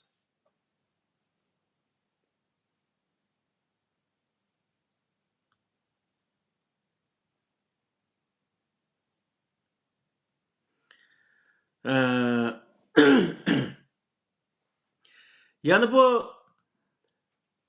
rivoyatlarni Muhammad alayhissalomni qiyomat qoyim bo'lishlik payg'ambar qilib olib, ya'ni elchi qilib olib, hozir o'zi uniki o'lib ketgan 1400 yildan eshib ketdi. Eshib ketgan bo'lsa-mu, hala hozirchilik bu yer tabliq qilib yurgan qatorda ayndaq hisoblashning o'zi uniki yana bir o'zi maqsad nima degan vaqt, yana bir o'zi ziyni nima degan vaqtda bu bu rivoyatlarniki, yani bir ziyni millatga u rivoyatlarni, u hikoyalarning o'zini ilm ko'rsatish orqali ashuni o'qib, vaqtni o'tkazib, hozirgi zamondagi ilm fanlarni jiroqlashtirish, hozirgi zamondagi insonlardan oqib qoldirishdan iborat mush ziyonning o'zini olib kelyapti misol. Buni millat tushunish kerak. Kesh arab hikoyasini o'qib, falon raziyallohu anhu an debdi, pusan raziyallohu anhu man deb o hikoyani o'qishning hech qanday bizga foydasi yo'q. Biz u yerda nima qilishimiz kerak? Qaysi ishni qilsak to'g'ri ish qilgan bo'lamiz, qaysi ishni qilsak xato ish qilgan bo'lamiz. Buni bilsak bo'ldi. U raziyallohu anhu an qilibdi, man qilibdi, an yepti degan gapning o'zi bizga hech qanday keragi yo'q. Qur'oni Karim zaten nima yesak bo'ladi, nima ichsak bo'ldi, bu aniq yoziqliq. Shunga bu narsalarni o'qish o'zi ilm hisoblanmaydi. Buni o'qib vaqtni o'tkazish, vaqtni isrof qilganlikdan boshqa narsa emas. Uni o'qib insonlarning o'ziga tabliq qildim deyish faqatla aldamchilikdan boshqa narsa emas. Ya'ni bizning millat o qadar bir o'zi holat tushib qolibdiki, oldiki narsani qip-qizil yolg'onligi aniq tursa-mu, u yolg'onga ishonishga rozi. Bir odam to'g'ri gapni, rost gapni qilsa, u rost gapga ishonmaydi, u qadar kulib ketgan yani. Qur'onda bir oyat bor, Isroil avlodlari haqida, va zullilat alayhim nima?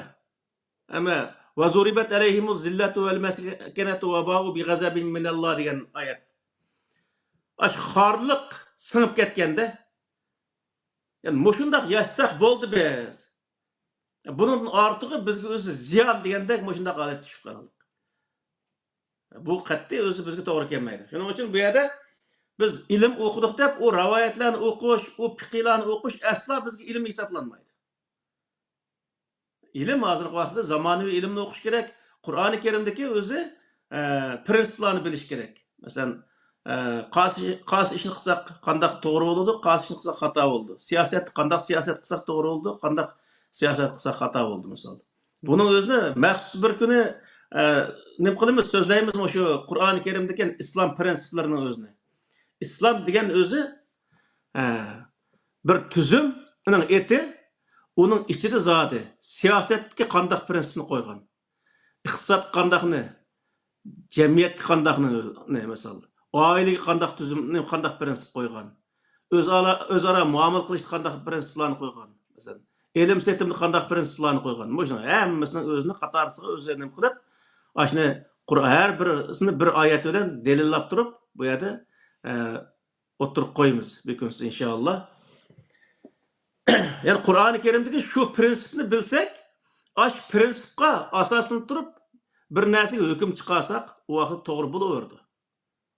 Misolda Qur'onda nurg'un narsaga hukm yo'q-ku, misol zinoga hukm bo'lgan bo'lsa, bosqinchiga hukm yo'q-ku. Ammo bosqinchi qanday qilamiz degan vaqtda Qur'on uning qarta prinsip bor. Shu prinsip saqandikilar bosqinchi kelgan hukm shu yerga chiqadi degan gap. O'g'ri hukm bor, bulanchi hukm yo'q misolda. O bulanchının hükmünü nerede tapımız? Şu vaxtda şunun prinsiplerini bilişimiz gerek. Xudu elki laik degan bir o'zi tuzum. Aş tuzumning içinde nurg'ulg'an prinsiplar belgilengan. Aş prinsip asosida turib davlat qonun tuzuydi misol. Jinoiy ishlar qonuni deymiz, siyosiy qonun deydi, tabiat qonuni deydi. Har xil huquq huquq qonunda aşına nurg'ulg'an o'z qonunlarni tuzuydi misol. Şu qonunning hammasiniki prinsiplari şu o'zi tuzumda belgilangan. Şu tuzumga asoslanib turib tuzuydi uning o'zini. Buning o'zini Qur'on nima deydi? Shariat deydi.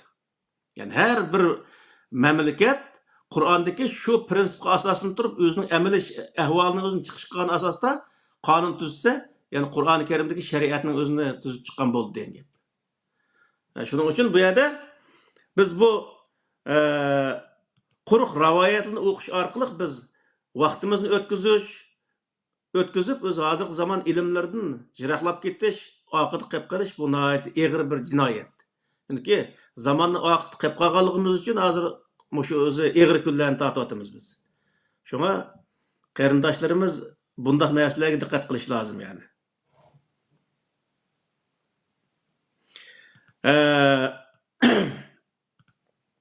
Yani Muhammed Aleyhisselam'ın kıyamet qayım boğuşluk elçi dep bilgenligi ve Muhammed Aleyhisselam'daki şu vakit kurgan devletinin özüne bütün özü kıyamet qayım boğuşluk aletde ilgar bir devlet tunuşturuşu mu bu mu özü nimege sığmaydı misal. Çünkü o şu vakitteki şarayet karta en ilgar bir devlet olgan. Şuna bu yerdeki devletçilik nimesi mi? Her devletniki xalqniki anseviyasi, iqtisadi ve coğrafiyalik ahvoli qarta devletniki quruluş nemeleri özü o'xshamaydi misal. Qandaq bir şart ostida quruluş nemeleri o'xshamaydi. Şuna davamlı bir xil şu vaqtdagi qulluq davridagi bir devletning o'zini bayroq qilib ko'rsatib, hozirgi zamonga to'g'ri kelmaydigan bir narsani o'ttirib chiqib olishning o'zi ham o'zi bizniki davlatchilik nemimizga Qur'oni Karimni ko'rsatgan davlatchilikka to'g'ri kelmaydi. Shuning uchun bu yerda biz Qur'oni Karimning ichidagi islom prinsiplari degan nomda bir video qilamiz inshaalloh. Bir qancha haftadan keyin bo'lishi mumkin. Shu vaqtda mana shu prinsipni shu kuchimizning yetishicha o'ttirib qo'yamiz. Uni qilib qolganlar bo'lsa keyin to'liqlab qilamiz. Shuning bilan o'zi devletning o'zi bir shakli hozirlangan bo'ladi degan gap. Hozir misol islom davlat qurimiz deydi ba'zanlar shariat davlat qurimiz deydi, ba'zanlar o'zi islom amirlik qurimiz deydi. Tamam, qur shuning o'zini. Islom davlati degan narsa qandaq bir davlat bo'ladi? Uniki shakli qandaq? deb ash odamni so'rasa, uni hech qandaq tasvirlab bera olmaydi. Misol onun için bilmegen narsaning o'zini islom davlati degan bir eg'iz gapni tutib, bir jumla gapni tutib lekin uning ichidagi qandaq shartlar bo'ladi, uning ichida hech narsani bilmay turib lekin uning o'zini undaq narsani qurimiz degan deyishning o'zi bir ahmoqonlik. Misol o'tganda mana bu Julanning o'zi, mana Suriyaning hozirgi prezidenti hamma millat barabar yashay oladigan qonun aldı beraber şunday yaşayalaydigan hamma millet, hamma dindikiler öz dini etiqadıga amal qılalaydigan, etiqad qılalaydigan aştaq bir devlet qurumu yazılsa, bizniki aşağıdaki mücahitler ve sirtdiki nurgun adamның özü mene İslam degan kemmes ketdi deb yazıvatqan adamlar var. Mene o qılanmadı o. İslam devlet quramı deyiklik. O yerdeki qarindoshlarning so'zlagan videosini qo'yib qo'yibdi. Biz o'zi islom davlat qura deb o'ylagandik. Biz o'ylagan narsa bo'lmadi. Endi biz boshqa yerga islom davlat qurish uchun harakat qilishimiz kerak deb so'zlayotganlar shayt nurg'unligan o'z so'zlarini qilyapti. İslam davlat degancha hamma odam tinch, huquqda barobar yashay oladigan bir davlat degan gap. Ya'ni Jolani shuni bilganligi uchun ashundaq bir davlat qurishning o'zini o'tirib qo'ygan odam. Payg'ambar alayhisalom zamonasida Yahudlar olsun, Hristiyanlar olsun, müşrikler olsun, Müslümanlar olsun, hemmimizin dini özümüzge. Yani itikadımız özümüzge. Bu yerde beraber bir insanlıkta beraber yaşaş, kanun aldıda beraber yaşaş. Yani bu İslam diyen bu prensip kelgen asasta hemmimiz bir yerde yaşayan. Mesela Ebu Sufyan'a cıhtıl kaldık mı şu ötkenki video oldu mu? Ebu Sufyan'ın özü İslam'ın iman etken adam emez. Peygamber Aleyhisselam'ın peygamberlik işergen adam emez. Allah'ın birlikке, barlık işengen adam emez. Misal de, barlık işensin mi, birlik işenmeyen adam. Aşı adamın özü İslam'ı kabul kılıklık. İslam degen neymi degen vaxtıda? Bay degen hoş, hem adam kanun aldı beraber yaşaş. Kanun aldı, hukuk cihette hemmisi beraber yaşaş. Ben bunu kabul kılırsa, kabul kılsam, İslam'ını kabul kılan bolursa. Onun kabul kılmagandaki bu yer tinçliğini bozma diyen boldu. Tinçliğini bozma diyen maksatdaki adamlık Allah Teala katil müşrikin de Kur'an'da ayetlerini düşürüklük. La tekune fitnetun ve yekune dinu kulluhu lillah diyen ayetini nem kılalık misal. Bütün karşılık tükep, dini karşılık, yani itikadi karşılık. Müslümanken ben özü butkucu okudum o benim düşmanım diyen nersini tüketip, o özündeki itikadı, benim özlemim itikadı bu, benimki özlemge, anın yüzüge, biz insanlıkta beraber yaşayımız. Diyen noktağı kelgen kadar köreş kıl deyik ki Allah Teala Kur'an'da. Bunun ahir hulasını hem çıkıdı, lekum dinikum veliyedin çıkıdı. Misal. Şunun için bu yerde biz Hozirgi nuqta nima degan vaqtda rahmat bo'lgan narsa, olamga rahmat bo'lgan narsa payg'ambar alayhissalom emas, payg'ambar alayhissalomga tushirilgan kitob, yani Qur'oni Karim ekanligini bilishimiz lozim. Bu yerda biz payg'ambar alayhissalomni rahmat qilib olib dunyoga, undan keyin payg'ambar alayhissalomga ergishimiz, payg'ambar alayhissalomga itoat qilamiz deydimi ahmoqlar. Payg'ambar alayhissalom oldingda bo'lmasa qan nima itoat qilyapsan sen? Payg'ambar alayhissalom so'rdiga itoat qilyapsa, o'zining nimaga itoat qilayotganligini bilmaydi misolda. Oldimizda bo'lsa, gapni qilsa, mani qilinglar, mani qilmanglar, xo'sh hojam deb qilsak, u itoat qilgan bo'ldi u. Sen oldingda hech qanday bo'lmasa, sen payg'ambar haqida yozilgan hikoyalarga, yolg'on hikoyalarning o'ziga itoat qilsang, payg'ambarga itoat qilgan bo'lamsa, payg'ambarga yolg'onni chopilgan bo'lsa, u hikoyalarning o'zi payg'ambar alayhisalom vafot bo'lib 250 yildan keyin birinchi qadam yozilgan narsa. Oxirisi 500 yilgacha oraliqda. Men hozir oldida shu 1 soat emas, 10 minut oldib nima deganligimni bir odam so'rasa 10 minut oldib nima dedim desa, men ashuni deb beramayman misol. Odam ashunchalik ojiz bir narsa. Yoki ishga deb gapirayotgan bo'lsak, men 10 minut gapirib, gapning 5'ini nima dedim deb tashayotgan odamni so'rasam, men degan gapni o'zi aynan deb beramaydi ayda. İnsan aşında aciz narsa turuqlig'in payg'ambar alayhissalom bir gapni qilib qo'yib 250 yil o'tib ketgan vaqtda shu gapni aynan yezib oladigan qanday insonlar ekan u? Butunlay o'ydirilgan narsa misolda. Shuning uchun bu yerda bu payg'ambarga chaplangan bundaq bo'xtonlarga ishonmaslik lozim. Faqat bizni ishondig'imiz Qur'oni Karim, itoat qiladigan narsamiz Qur'oni Karim. Shu vaqtning o'zida biz Allohning diniga kirgan bo'lamiz. Allohning dini islom, islomni qabul qilgan bo'lamiz shu vaqtda. Shuning uchun yana bir qatim o'zi xuloslab qo'yay. Va ma arsalnaki illa rahmatan lil alamin deganni ikki xil ma'noda tushunishga bo'ladi. Birisi payg'ambar alayhissalomni olamga rahmat evatdiq deganning o'zi bu nimani bildirdisa, shu arab jo'grafiyasini ko'rsatadi degan gap.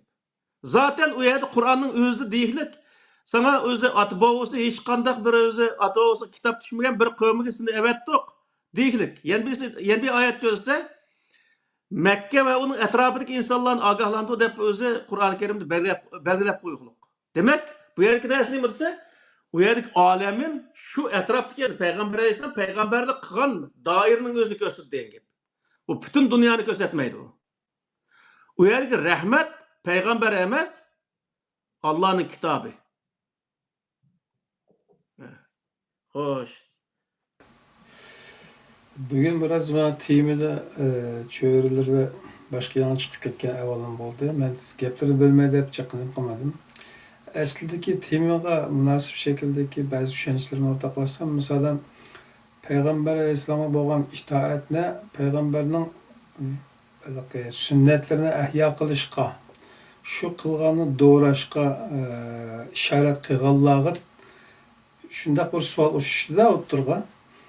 Dostlarımızdan birisi dedi ki, eğer peygamberge bo'lgan itoat uning sünnetlerini ihya qilishga bo'ladigan bo'lsa, o zaman peygamberine şu Muhammedni o'z vaqtida Qur'oni Karimda İbrahim'a bo'ysunishga chaqirgan, İbrahim'a ergishishga bo'ysunishga chaqirgan.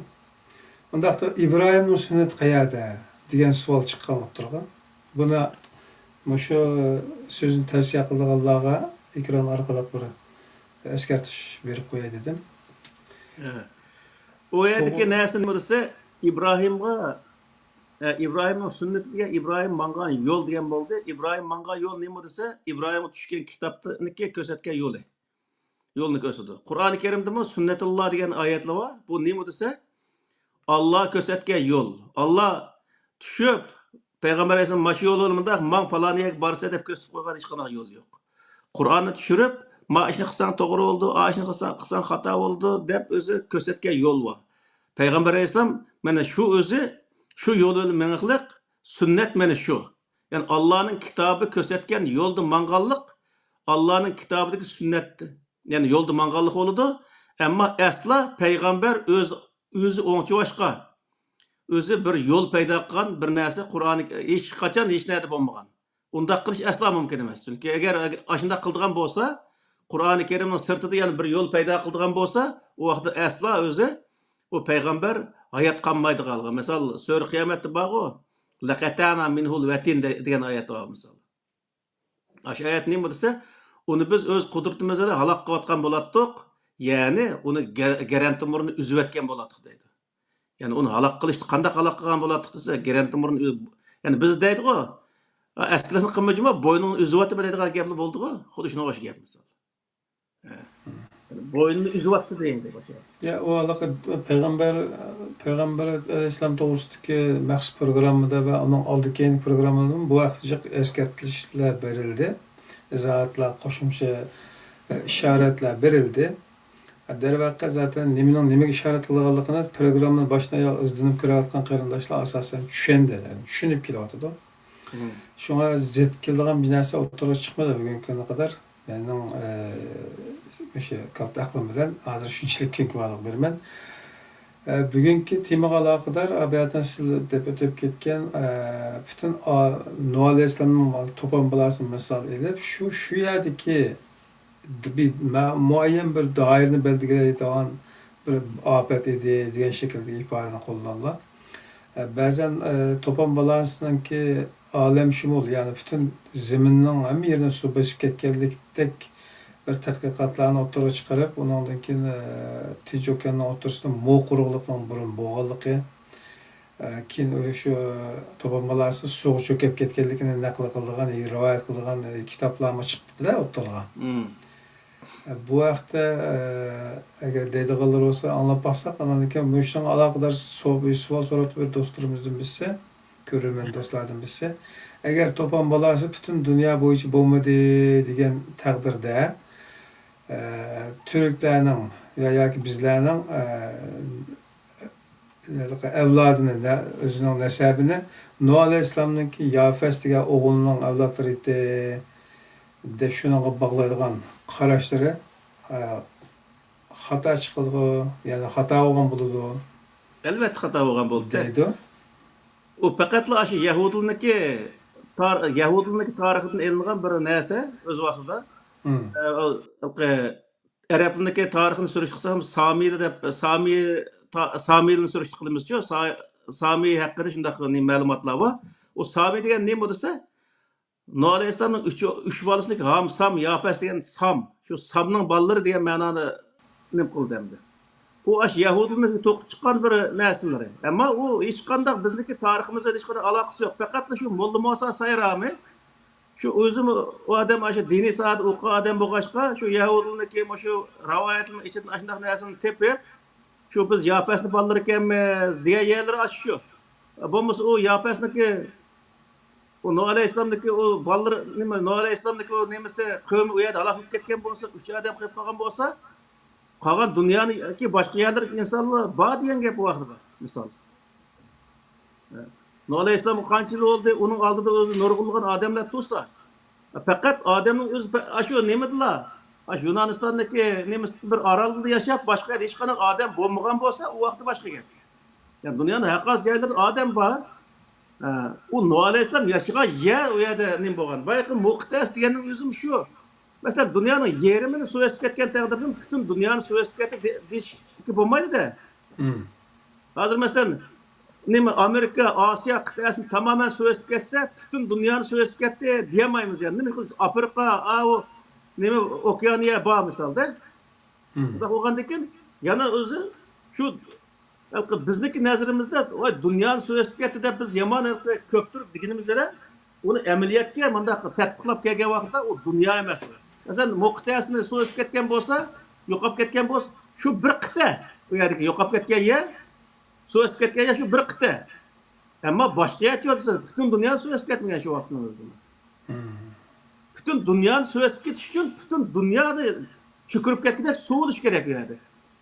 Dunyoning ichida zaten suvning turadigan yer aniq turdi, zaten quruqlikdan necha nima unda töven turadigan narsa u qanday qilib hamma yerga nima qilsa endi tarixiy yoki ma'lumotli ekologiyalik izlanishlarning natijasi buning aloqador nimalarni men ko'rib boqmadim, lekin to'pon balasi aloqador izohatlarda tushuntirishlarda osmondan yomg'irning yog'dirilganligi, zamindan suvning toshganligi, ikki suvning giralishib ketganligi haqida ashta bayanlar borda, ya'ni suv kirish orliq bo'shliq qolmagan darajada ifodalaydiganlar hozir ba'zi maddah insonlarning tushuntirishlarida.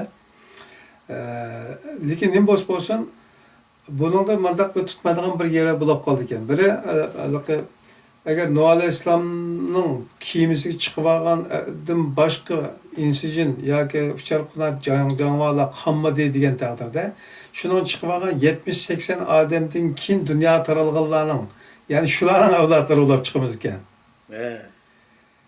Agar ashta bo'lib qolsa. Undan keyin u yana aqlga sig'maydigan yana yeri bor. U nima desa, butun dunyodagi jonliqlarning hammasini bir juftni evoldi deb qildi.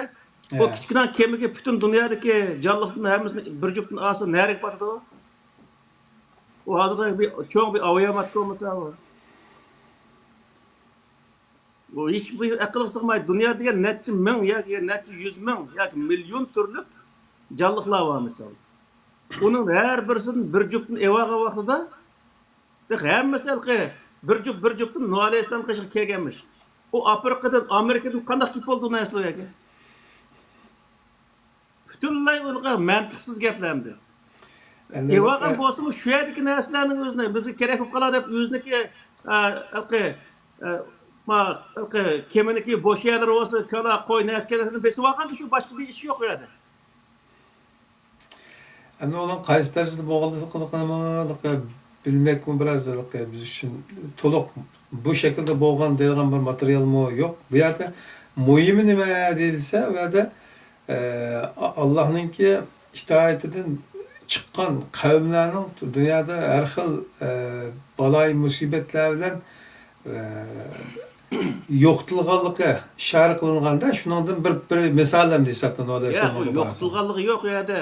Yo'qolganligi deslar. Yo'qolganligi. U yerga narsa nima desa, Nuh alayhissalomga misol, sen kimyosig'in, Suez keldi andaq degan vaqtda Nuh alayhissalom Allohning so'ziga kirib kimyosini shundaqmi ya? Millatlar hammasi shu gap kirib kimyosi qutulib qolgan gap. U yerda Alloh yo'qotmadi, o'zi kimyosi yo'qolib ketmaydi. Nega bordi o insonlar? Misol hozirgi vaqtda yer tevrisa, masalan Turkiyada o'tgan yilmi unday qism yer tevirgan vaqtda nurg'un 50-60 ming odam o'lib ketdi aytdi. 50-60 ming odam o'lib ketgan bo'lsa, uni Alloh o'ltiradimi? Allohning nima ishi bor u haqida?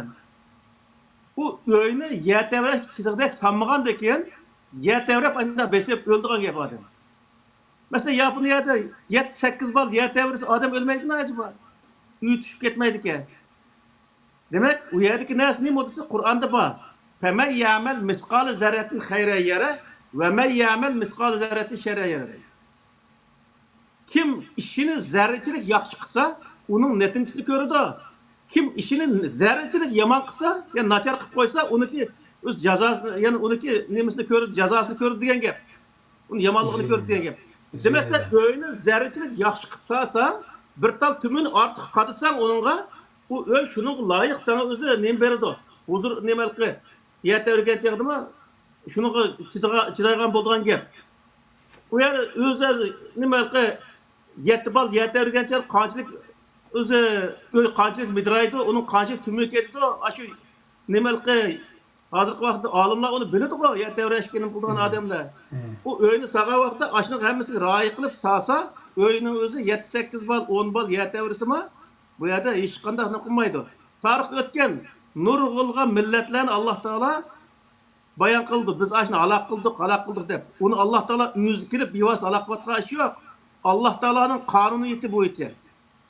Misolda bir odam daryo dengizning bo'yida bo'lgan bo'lsa, u dengizda 5 yıl, 10 yılda bir qaytım su, vala qıtaş, biyimi yer besib ketgan anda iş olsa, sen onunla layık iş görürsen, iş görgen vaqtda sen özeni qutqazgan bolsa. Eğer sen onunla layık iş görmey, onundaki o veyran ketsen, o vaqtda veyran bolganligini Allah atıp qo'yish o butunlay xato. Şoňa dunyodagi ishniki, ya'ni insonlarning halok bo'lishining hammasi nimasi? İnsan o'zini halok qildi. Alloh taolo şunun qarta siz tadbir qo'llaninglar, chora ko'ringlar deydi Qur'on.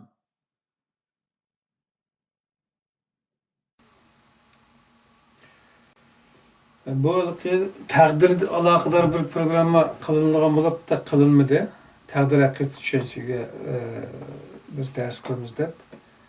Bu yerdanki nimadan biroz to'xtalib o'tib ketdilar. Hozir yana kirdik bunga. Ya'ni Alloh bo'layotgan har bir voqea hodislarga bevosita qo'l tiqib, davomli unga nazorat qilib, o'zgarishilib bordigandek tuyg'u berib qo'ydi ekan insonlarning tushunchasida.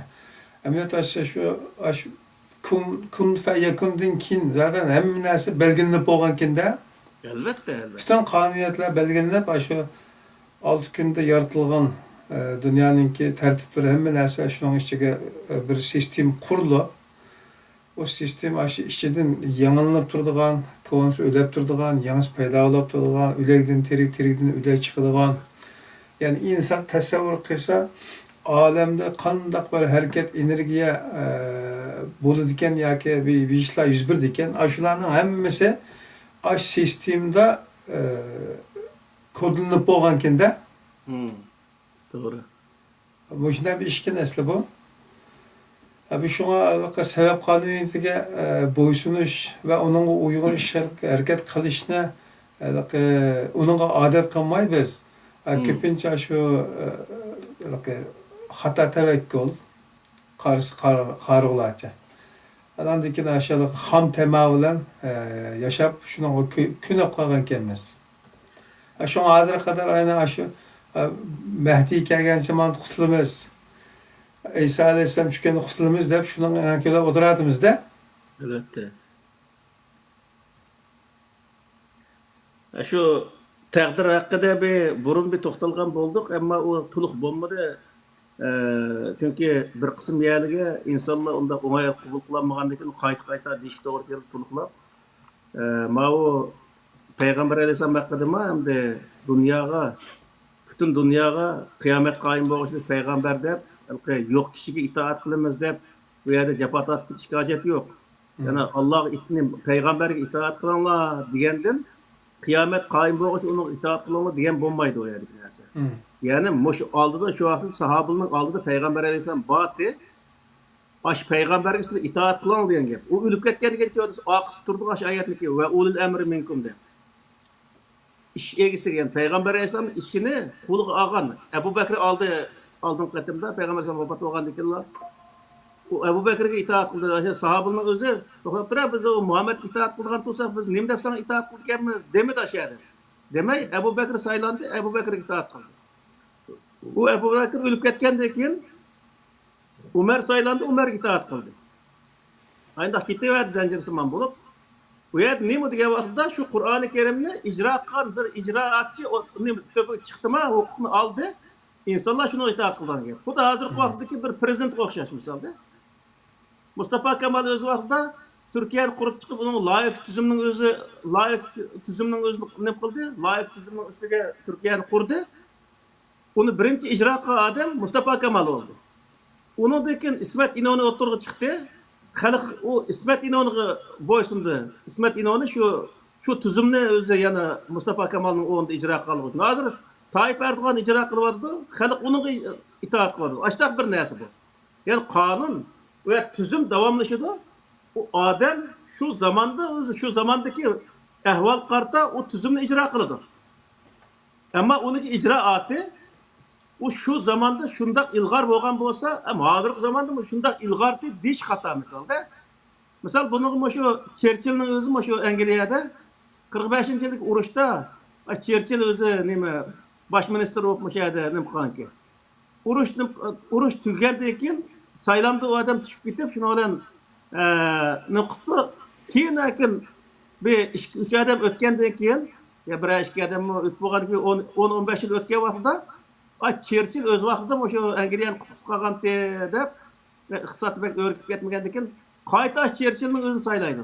Saylagan vaqt Churchill davlatni tuzuk boshqara olmagan gap aytdi. Nima qilsa u kalla 15 yil burun davlatni boshqargan bilan 15 yil keyingi zaman aniq o'xshamaydigan gap. Şunma Avrupa'daki en güzel iş neymi degan vaqtda mesela biz mush Angliyaga kelgan vaqtda Cameron degan bosh minister shu odamki. Mahaq bir ikki step nima Yevropa ittifoqidan chiqayotgandan keyin odam nima dedi? Men Avrupa İttifakı'yla tuğa vaqtda Angliyani başqura algan deydi. Hem hazır men onun ödüsünü çıkanmayma, bunu ödüsünü çıkartgan bir adam kelsin dep istifa verip çıkıp ketdi adam. Xuddi shunga o'xshab bir ish u. Balki bir zamanda devletni Yamanbek başqurayotgan bir adam bo'lsa, u yana 20 yil o'tgandan keyin bu yana alomat boshqaryotdi deyish xato. U nima desa, shu vaqtda shunday yaxshi boshqargan. Xuddi shunga o'xshash bir odam o'tgan zamonda Yamanbek katta olim bo'lgan bo'lsa, u qiyomat qoyim bo'lg'ich katta olim. Qiyomat qoyim bo'lg'ich hamma narsani bildi deb qarash xato. Shu o'z zamonasidagi olim. Ama keyingi zamanda onu o'z olim keyingi zamandagi narsalarni biladi deb unda qarash u xato. Shuning uchun u yerda siyosatmi her zamanda shu zamonga loyiq holatda siyosat qilinadigan gap. Keyin zamon o'zgargan vaqtda u dushman almashib turdi, strategiya almashib turdi. İqtisod o'zi bir zamanda boyib qoldi davlat, bir zamanda kambag'al bo'lib qoldi. Shu ahvol qarta o'z siyosat mangdigan gap. Şoňalky bir bay zamanda siyaset kılan adamny kembagal zaman kelgen çağda ýani sen siyaset kıldırsa o kılamaydy o. Şoňalky ma Ýewropanyky gaýrysy nime dese 4 ýyldan keyin düşüp ketýän gep. Ötüp gäs işki saýlamdan keyin düşüp ketdi. Bu ýerki adamyň özüni bildi. Men many kıla algan, oşuny men kıla alaytdym. Endi men ma iş geldi, bunu men kılanmaýmän dep özüni bilip düşüp ketdi. Biziň adamlyk oşunda bir çıkyp aldymy, o düşmeýän onda iş ýok. Müslümanlığın hemisi zaten açlıklı hazır kılıyor. Şuna alqı Peygamber Aleyhisselam şu zamandaki en ilgar şundak bir adamdı. Onu hem adam itiraf kılıyordu, bizim itiraf kılmıyoruz. O Peygamber Allah'ınki. Lakin o Peygamber Aleyhisselam'ın o vaktiki bilim seviyesinin özü kıyamet kaim boğuculuk hem nesini bilip ketken dep mandak adette itikat kılış. O Peygamber Aleyhisselam şu diyen gepler kıyamet kaim boğuculuk özü hem işini hal kılıyordu dep karaş o bütünley hata. Şoňa o Qur'an-ı Kerimde hem näse hüküm çıkarıp bermey, prensip goýup bergen. Şu prensip asasen özlerli kanun çıkarılı dep özü kanun çıkarış hukukyny insanlyga bergen. Şoňa biz peygamberni kıyamet kaim boğuçluk onu peygamberligini itiraf kılymyz, ama kıyamet kaim boğuçluk peygamberlik kılıdy dep düşünüş. Onu ki onun karta yazılgan rivayetinde kıyamet kaim boğuçluk bu din dep düşünüş bu bütünley hata değil. Endi Kur'an-ı Kerim'de ki Kur'an'daki düşündürüşlerden menbelerinden köge vaktimizde Allah'ın epi kılmadığın en çok günahlar katardaki birisi şirik hem de. Şirikten Allah'a hiç epi kılmadığın değil. Şiriknin ki alametleri veya ki işbahatlar hakkındaki beyallarına nazar sağa vaktimizde şirik Allah'ın tevhidine halap boğan, yani onundan çıkıp ketken mezmunlarını öz içine aladı da. Medet istianet, dua, yaki deyimiz onundan şafaat talep kılış, riya kılış, yaki onun köz katarlık nurgun mezmunlarını öz içine aladı. Ama hemisi şirknin kategorisi girdi. Endi Peygamber Aleyhisselam ölüp ketdi dep 632'de. 632 yıl ölüp ketken. 632 yıl ölüp ketdi deyilgen bir zat. Hazır kadar namazlarımızda salam verimiz. Mesela. Medine Münevver'e vaktimiz Peygamber Aleyhisselam'ın mescide girip mescidinki ma'lum belgenge yeri kelgen çağda aşağı karab salam versen sana cevap kıldı deydi o. Yani bu konu önemli düşüncelerde Peygamber Aleyhisselam hala yani hayat içimizde de bak. Doğru. Badekte muamele kılımız yani. Bunda da ülep kettim o ya zaten bağım. Digiz gibi de adamın. Uskalları bağda dekin o hem şu vakti ülüp ketken de hem de onu bir kulun hepsini zayikatul mevt diye ayet var mesela erkanda canlık ölür diyen gep. O erkanda canlık ölür diyen dekin o peygamberden bir canlıkla birisi. Bunda hani onun ülüp ketkenligi ener. Onu ülüp ketip itiraf kılış hiç kandak özü bir emniyet uygun bir itiraf boludu. Ama onu o kavrisi kaşık olsa selamun aleyküm desek ve aleyküm esselam deydi deyişinin özü bu hata bir neyse o. O ölüp ketken adamga salam kılın degan bir narsa yok Kur'an'da. O salam degan nima? Atrofimizga odamlar qilgan gap. Ölüp ketken adamga nima deb salam qilamiz misol? Şu teşebbütteki salamlama varsa şu Peygamber Aleyhisselam nimaga Miraj vaqasida Miraj chiqqan chog'da dedi-da. Allohning dargohiga chiqsa Alloh taolo ashta degan. Alloh salom qilgan kishiga biz salom qilmadik degan nimalari bor-da hamda rejalari. Hem de o aşında hem de şu Xudo mu onu hürmet qiladi hem de dep şu şundaq kötürüp Xudoning mu töpsiga chiqarib ataydi asli aşağıdaki chiqib qo'yibdi hem de. Özniki Ma bu öylerimiz tizip algan narsaga qarasaqmi bir tarafda Allah bir tarafda Muhammed deb bor. Ashta narsalar bor-da. doğru. Mescitlerimiz diqqat qilgan vaqtimizda bir tarafga Allah bir tarafga Muhammed deb bor. Xat. Şu Hatta bazılarınınki de şirk Halid Çariyalarının isimleri koşup gidiyor. O Ebu Bekir Umar'ın tarafındaki Hasan Hüseyin'in tarafı yazıyordu o mescidine Türkiye'ye varsa. Mayadma London'da bir mescidimiz var. O şu Pakistanlık Araplarımızın kıldığı. Bir tal ya Allah ya Muhammed diye xat yok. Mihrabın etrafında hiç kadar bir yerinde xat yok.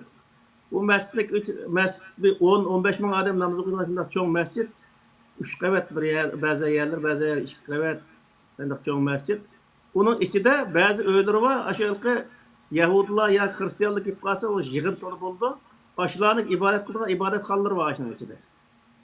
Hem adam kirip özünün ibadetini kılalayılan mandak haletler. Resmi İslami mescid ağır. O Müslüman diyen andak oluş gerek. Hem adamın dini itikadını hürmet kılalaydıgan. Mandak buluş gerek. O vakitte o sana bir adam hürmet kıldı diyen gibi. İşte o desek geçecek. Xulaslab etqan vaqtimizda olamlarga rahmat qilingan narsa ölmeydigan narsa, o kıyamet kadar devam kıldigan narsa, bütün alemni qoplaydigan narsa bo'lish kerak-da. Şuna bu xususiyatlar Peygamber Aleyhisselam'da bir insanlık ulaşıptı, ölüp ketken birisi ulaşıptı bilen onun da yok. Bu sifat fakat hazır bizim kolumuzda bak, Kur'an'da bak. Diyen xulasıga kelish bir aqalli bir rejam, bir insanın tefekkürü bir yani ma'qul bir nimamda. Endi Kur'an özünün bütün sifatları bilen, hikmetleri bilen, işideki mezmun, fasahat, balağatları bilen aldığımız turuptu. Bunu inkar kılalaydıganlarını hazır körep bakmadık ve başka okşun yazarlıqlarını körep bakmadık. Şuna Kur'an'ı biz yani şeksiz Allah tarafından kelgen vahiy muşşu ahirki tarafından kelgen vahiy muşşu deb işengenlikimizden şunu menba qilish yo'lini tanlagan boldik. Hazır kadar bizlik kılıvatkan yani ba'zan bir töhmetler yoki suvaqlardan birisi bu peygamberin inkar qildi degan darajaga olib bordi-da. Nauzubillah. Biz o inkar kılmadık, belki bütün peygamberlerini peygamberimiz de bildi biz Allah'ımızın devayetini dilinde dep kettiler. Hatta bazen tövmetçilerinki sizler şu nimaga o'xshaysizlar Peygamber Aleyhisselam'a mesxara qilib resim chizgan, kitap yozgan kishilarga o'xshaysizlar deganlarmi bo'ldi. Yani Allah aramızda en yaxshi adil hükümü çıkarıcıdır. Peygamber Aleyhisselam nima qildi degan savolga bizim programımızda Peygamber Aleyhisselam Kur'an'ı icra qilgan edi degan bir cümleni qilgandik. Şununla qaytsak biz şu Kur'an'ı icra qilsak Peygamber Aleyhisselam qilgan bo'lmas. Elbette. Degan narsani, degan fikrni ilgari surgan edik. Bugün program münasebetiyle yani bunu bir esletme olsun dedim. Aldığımız programda inşallah tekrar yani görüştürmez. Başka sualla bir biraderimiz yani sual soraptı. Peygamber Aleyhisselam'ın Muhammed Aleyhisselam'ın ahirki peygamber ekanligidan biz onun kıyamet qayım bo'yicha peygamberimiz deb tushunishimiz xato olamdi deb sual sorab qolibdi yana. Yani peygamber kelmaydigan bo'lg'achqa deb. Peygamber ekanligi işinimiz. Onunki hiç kadar şüphe yok. Ama onu kıyamet kayın boğuş peygamberlik kılıvatkanlıkı işiniş bir ahmakane bir iş. O kadar diye vakıda zaten hazır peygamber aleyhisselam diyen peygamberlik kılıvatkan bir işi yok bu. 1400 yıl oldu peygamber aleyhisselam ölüp kettiler. Ölüp kettiler de bu kadar peygamberlik. Demek bu yerdeki neresi ne modise? Kur'an. Yani bay diyen okşaş. Biz özü peygamberge düşken Kur'an'a ergişimiz. Şu vaxtda peygamber ergeçken nersiga ergeçken bolumuz. Yani jıg peytqa vaxtida. Aşağı kısak peygamber manga yoldu mangan bolumuz yani. Yani Kur'an-ı Kerim'de peygamber manga yoldu menla diyen bir ibaremi yok. Çünkü peygamber manga yoldu menla diyenin özü dese o vaxtda hata olur da. Çünkü peygamberinin özümü nurgun hata işlerini kılgan. Kur'an-ı Kerim'de onun için o peygamberler tenkitlengen. Misal Ebese ve tevella en ca'ahul ema diyen ayetinin özü peygamber aleyhisselam tenkitleyen ayet. Ve estağfirhu innehu kâne tevvaba diyen ayetin özüm diyoruz peygamber aleyhisselam tenkitleyen ayet. Demek bu tenkitlengenin özü ne mi dese o peygamber şöyle hatalaşkan yeri var onun için Allah Teala tenkitleyen diyen gep. Eğer Allah Teala o yer peygamberge ergişenler yani peygamber nem kılan bolsa şunu öz kılın diyen bolsa o vaxtda peygamber kılan hatanı kısanı buluver diyen mana çıkıyor. Yani tüzütüş bir işten acıtı yok da. He. Onun için o yer Allah Teala Allah düşügen nesli peygamberine nem dedi? Men düşügen nesli ergeçti peygamberine. Bizge mi diyorsa sizler aşı nemige Kur'an'a ergişen dedi. Yani Kur'an'da uç kaçkar ayet var. Hemmanın özü ittebi o diyen aşı ayetin özde siz hemmanın şu Kur'an-ı Kerim'e ergişen oldu. Bu nem diyen bol diye vaxtda peygamberim Kur'an'a ergeçken. Kur'an'a ergeçsenler hatalaşmaysınlar. Eğer uzun Musa Aleyhisselam misal hatalık ötkazgen turda va Kur'an-ı Kerim şunu hikayesi berpa inisinin özüne Harun Aleyhisselam'ın sakalını sörep ketken yerleri var misal bir adamı öldürüp koygan yerleri var. Aşının hemmesini kılandık o vaxtda. Demek bu yerdeki nersi ne mi dese? Peygamberge emas o yerdeki nersi hemmesi peygamber ergeçken kitap ergeçken Kur'an-ı Kerim biz hazır. Yani vahiyge. Vahiyge boysunmuş. Ergeç yani. Müşahede biz hazır kadar yana peygamber diyen sözüne yana adetlenip qalğanlığımız tüpelden telimiz o iştik kilitlan peygamber dep kilvatımız. Dostlarım şundak.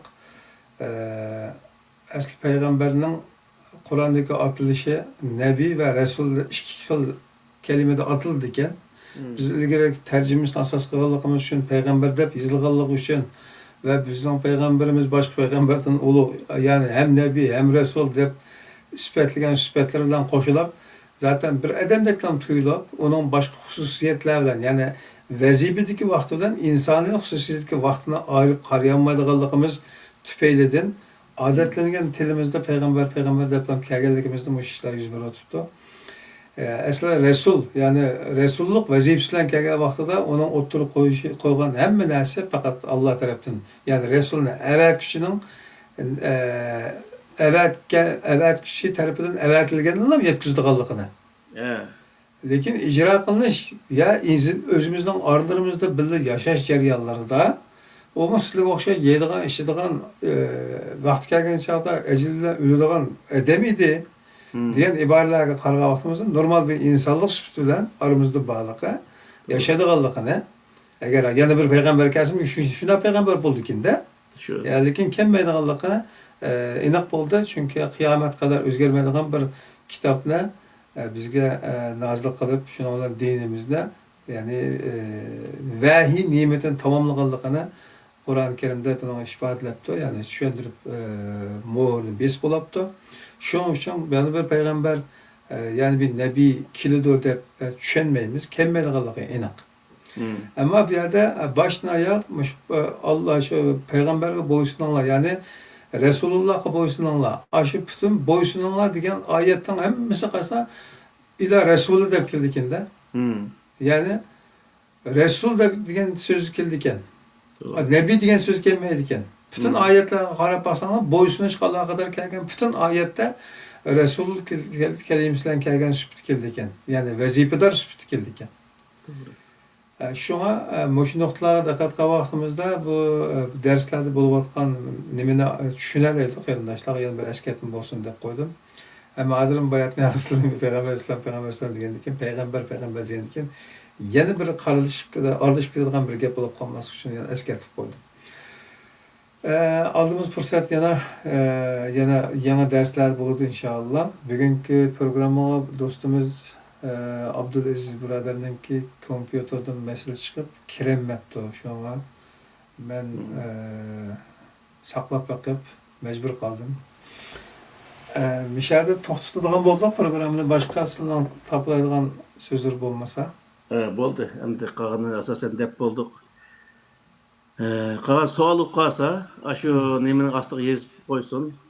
Kelar programmada shu savolga javob bersak bo'ldi. Bu savolları ve inkasları bilen bizni qo'llagan do'stlarga tekrar rahmat deymiz. Menfaatlar bo'layotgan do'stlarninki o'zilar menfaatlar bo'lib olmay, boshqa do'stlarga tonish bilishlarga menfaatlar qilish uchun ularni yetkazib qo'yishini tavsiya qilamiz do'stlar. Biz bu programni o'tirib qo'ygandan tortib bizga har xil ton pishilyotdi. Programni boshdan oyoq izchil ko'rayotgan do'stlarninki bu naqshliklarga sukut qilolmay ba'zilari o'tirib saklab chiqib haqiqatning julasini tang yo'rtish uchun maydonga chiqqanligini ko'ryapmiz. Ko'pinchilari beshini ichi tiqib sukut qilyotdi, chunki xalqning bo'ron chapqinlarga qarshi haqiqat maydonida tik turish odatiga biz hazır bo'lmaganligimiz uchun bizni bek az ko'rayotgan do'stlar bo'lishi mumkin. Haqiqat sonda emas. Shunga do'stlar shu programmani boshdan oyoq tavsiya qilamiz yana.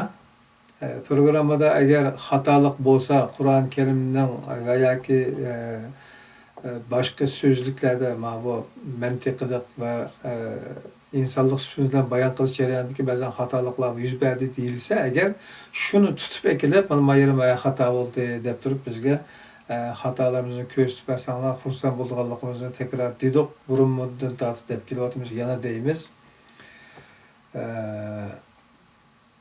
Qur'ondan boshqa manba yo'q ekanligini tekrar tavsiya qilyapmiz.